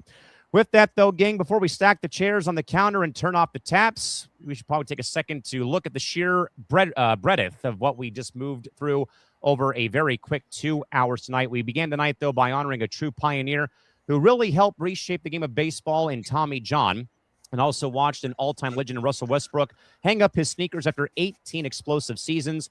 And also, guys, we also saw Major League Baseball try to hand us a shiny future event calendar. Good luck with that. While the dark, undeniable shadow of a labor lockout inches closer and closer. And also, in a way, have also seen over the course of the week, Mark Walter flipped the Lakers for $12.5 billion, and also saw NIL property rights at a massive legal inflection point with Jayden Daniels taking a stand over his LSU number 5 jersey. Broadcast conflicts for Troy Aikman into strict Tom Brady-style coverage rules, and federal courts upholding Little League Baseball eligibility rulings. But, guys, through every major labor dispute, corporate buyout, and medical breakthrough and legal battle, what remains is the simple truth that we're going to wake up tomorrow morning, check the updates, and care deeply about these stories, no matter how messy or complicated that they might get. You always got a seat right here at the counter. A huge thanks to Nick DiMartino, along with Connor and Ben, for bringing the heat tonight on the panel, to everyone who watched at home, for pushing us past the 3,000 watch hours on YouTube. We will see you folks back here again next Sunday, same time, same bad channel. But again, I will once again be away because of work duties on Sunday. So we will, I think, have Tom Albano back in the lead driver's seat for you folks next Sunday, August 23rd. With that said, though, folks, for Nick DiMartino, Connor Rowland, and Ben Cruz, the lounge is officially closed until next Sunday. We'll catch you again, folks. Thanks for being here for the 202 people who joined us. More importantly, thank you again for 3,000 watch hours. On we go to 4,000 here on ETB, folks. Till next week, have a great night. Bye-bye.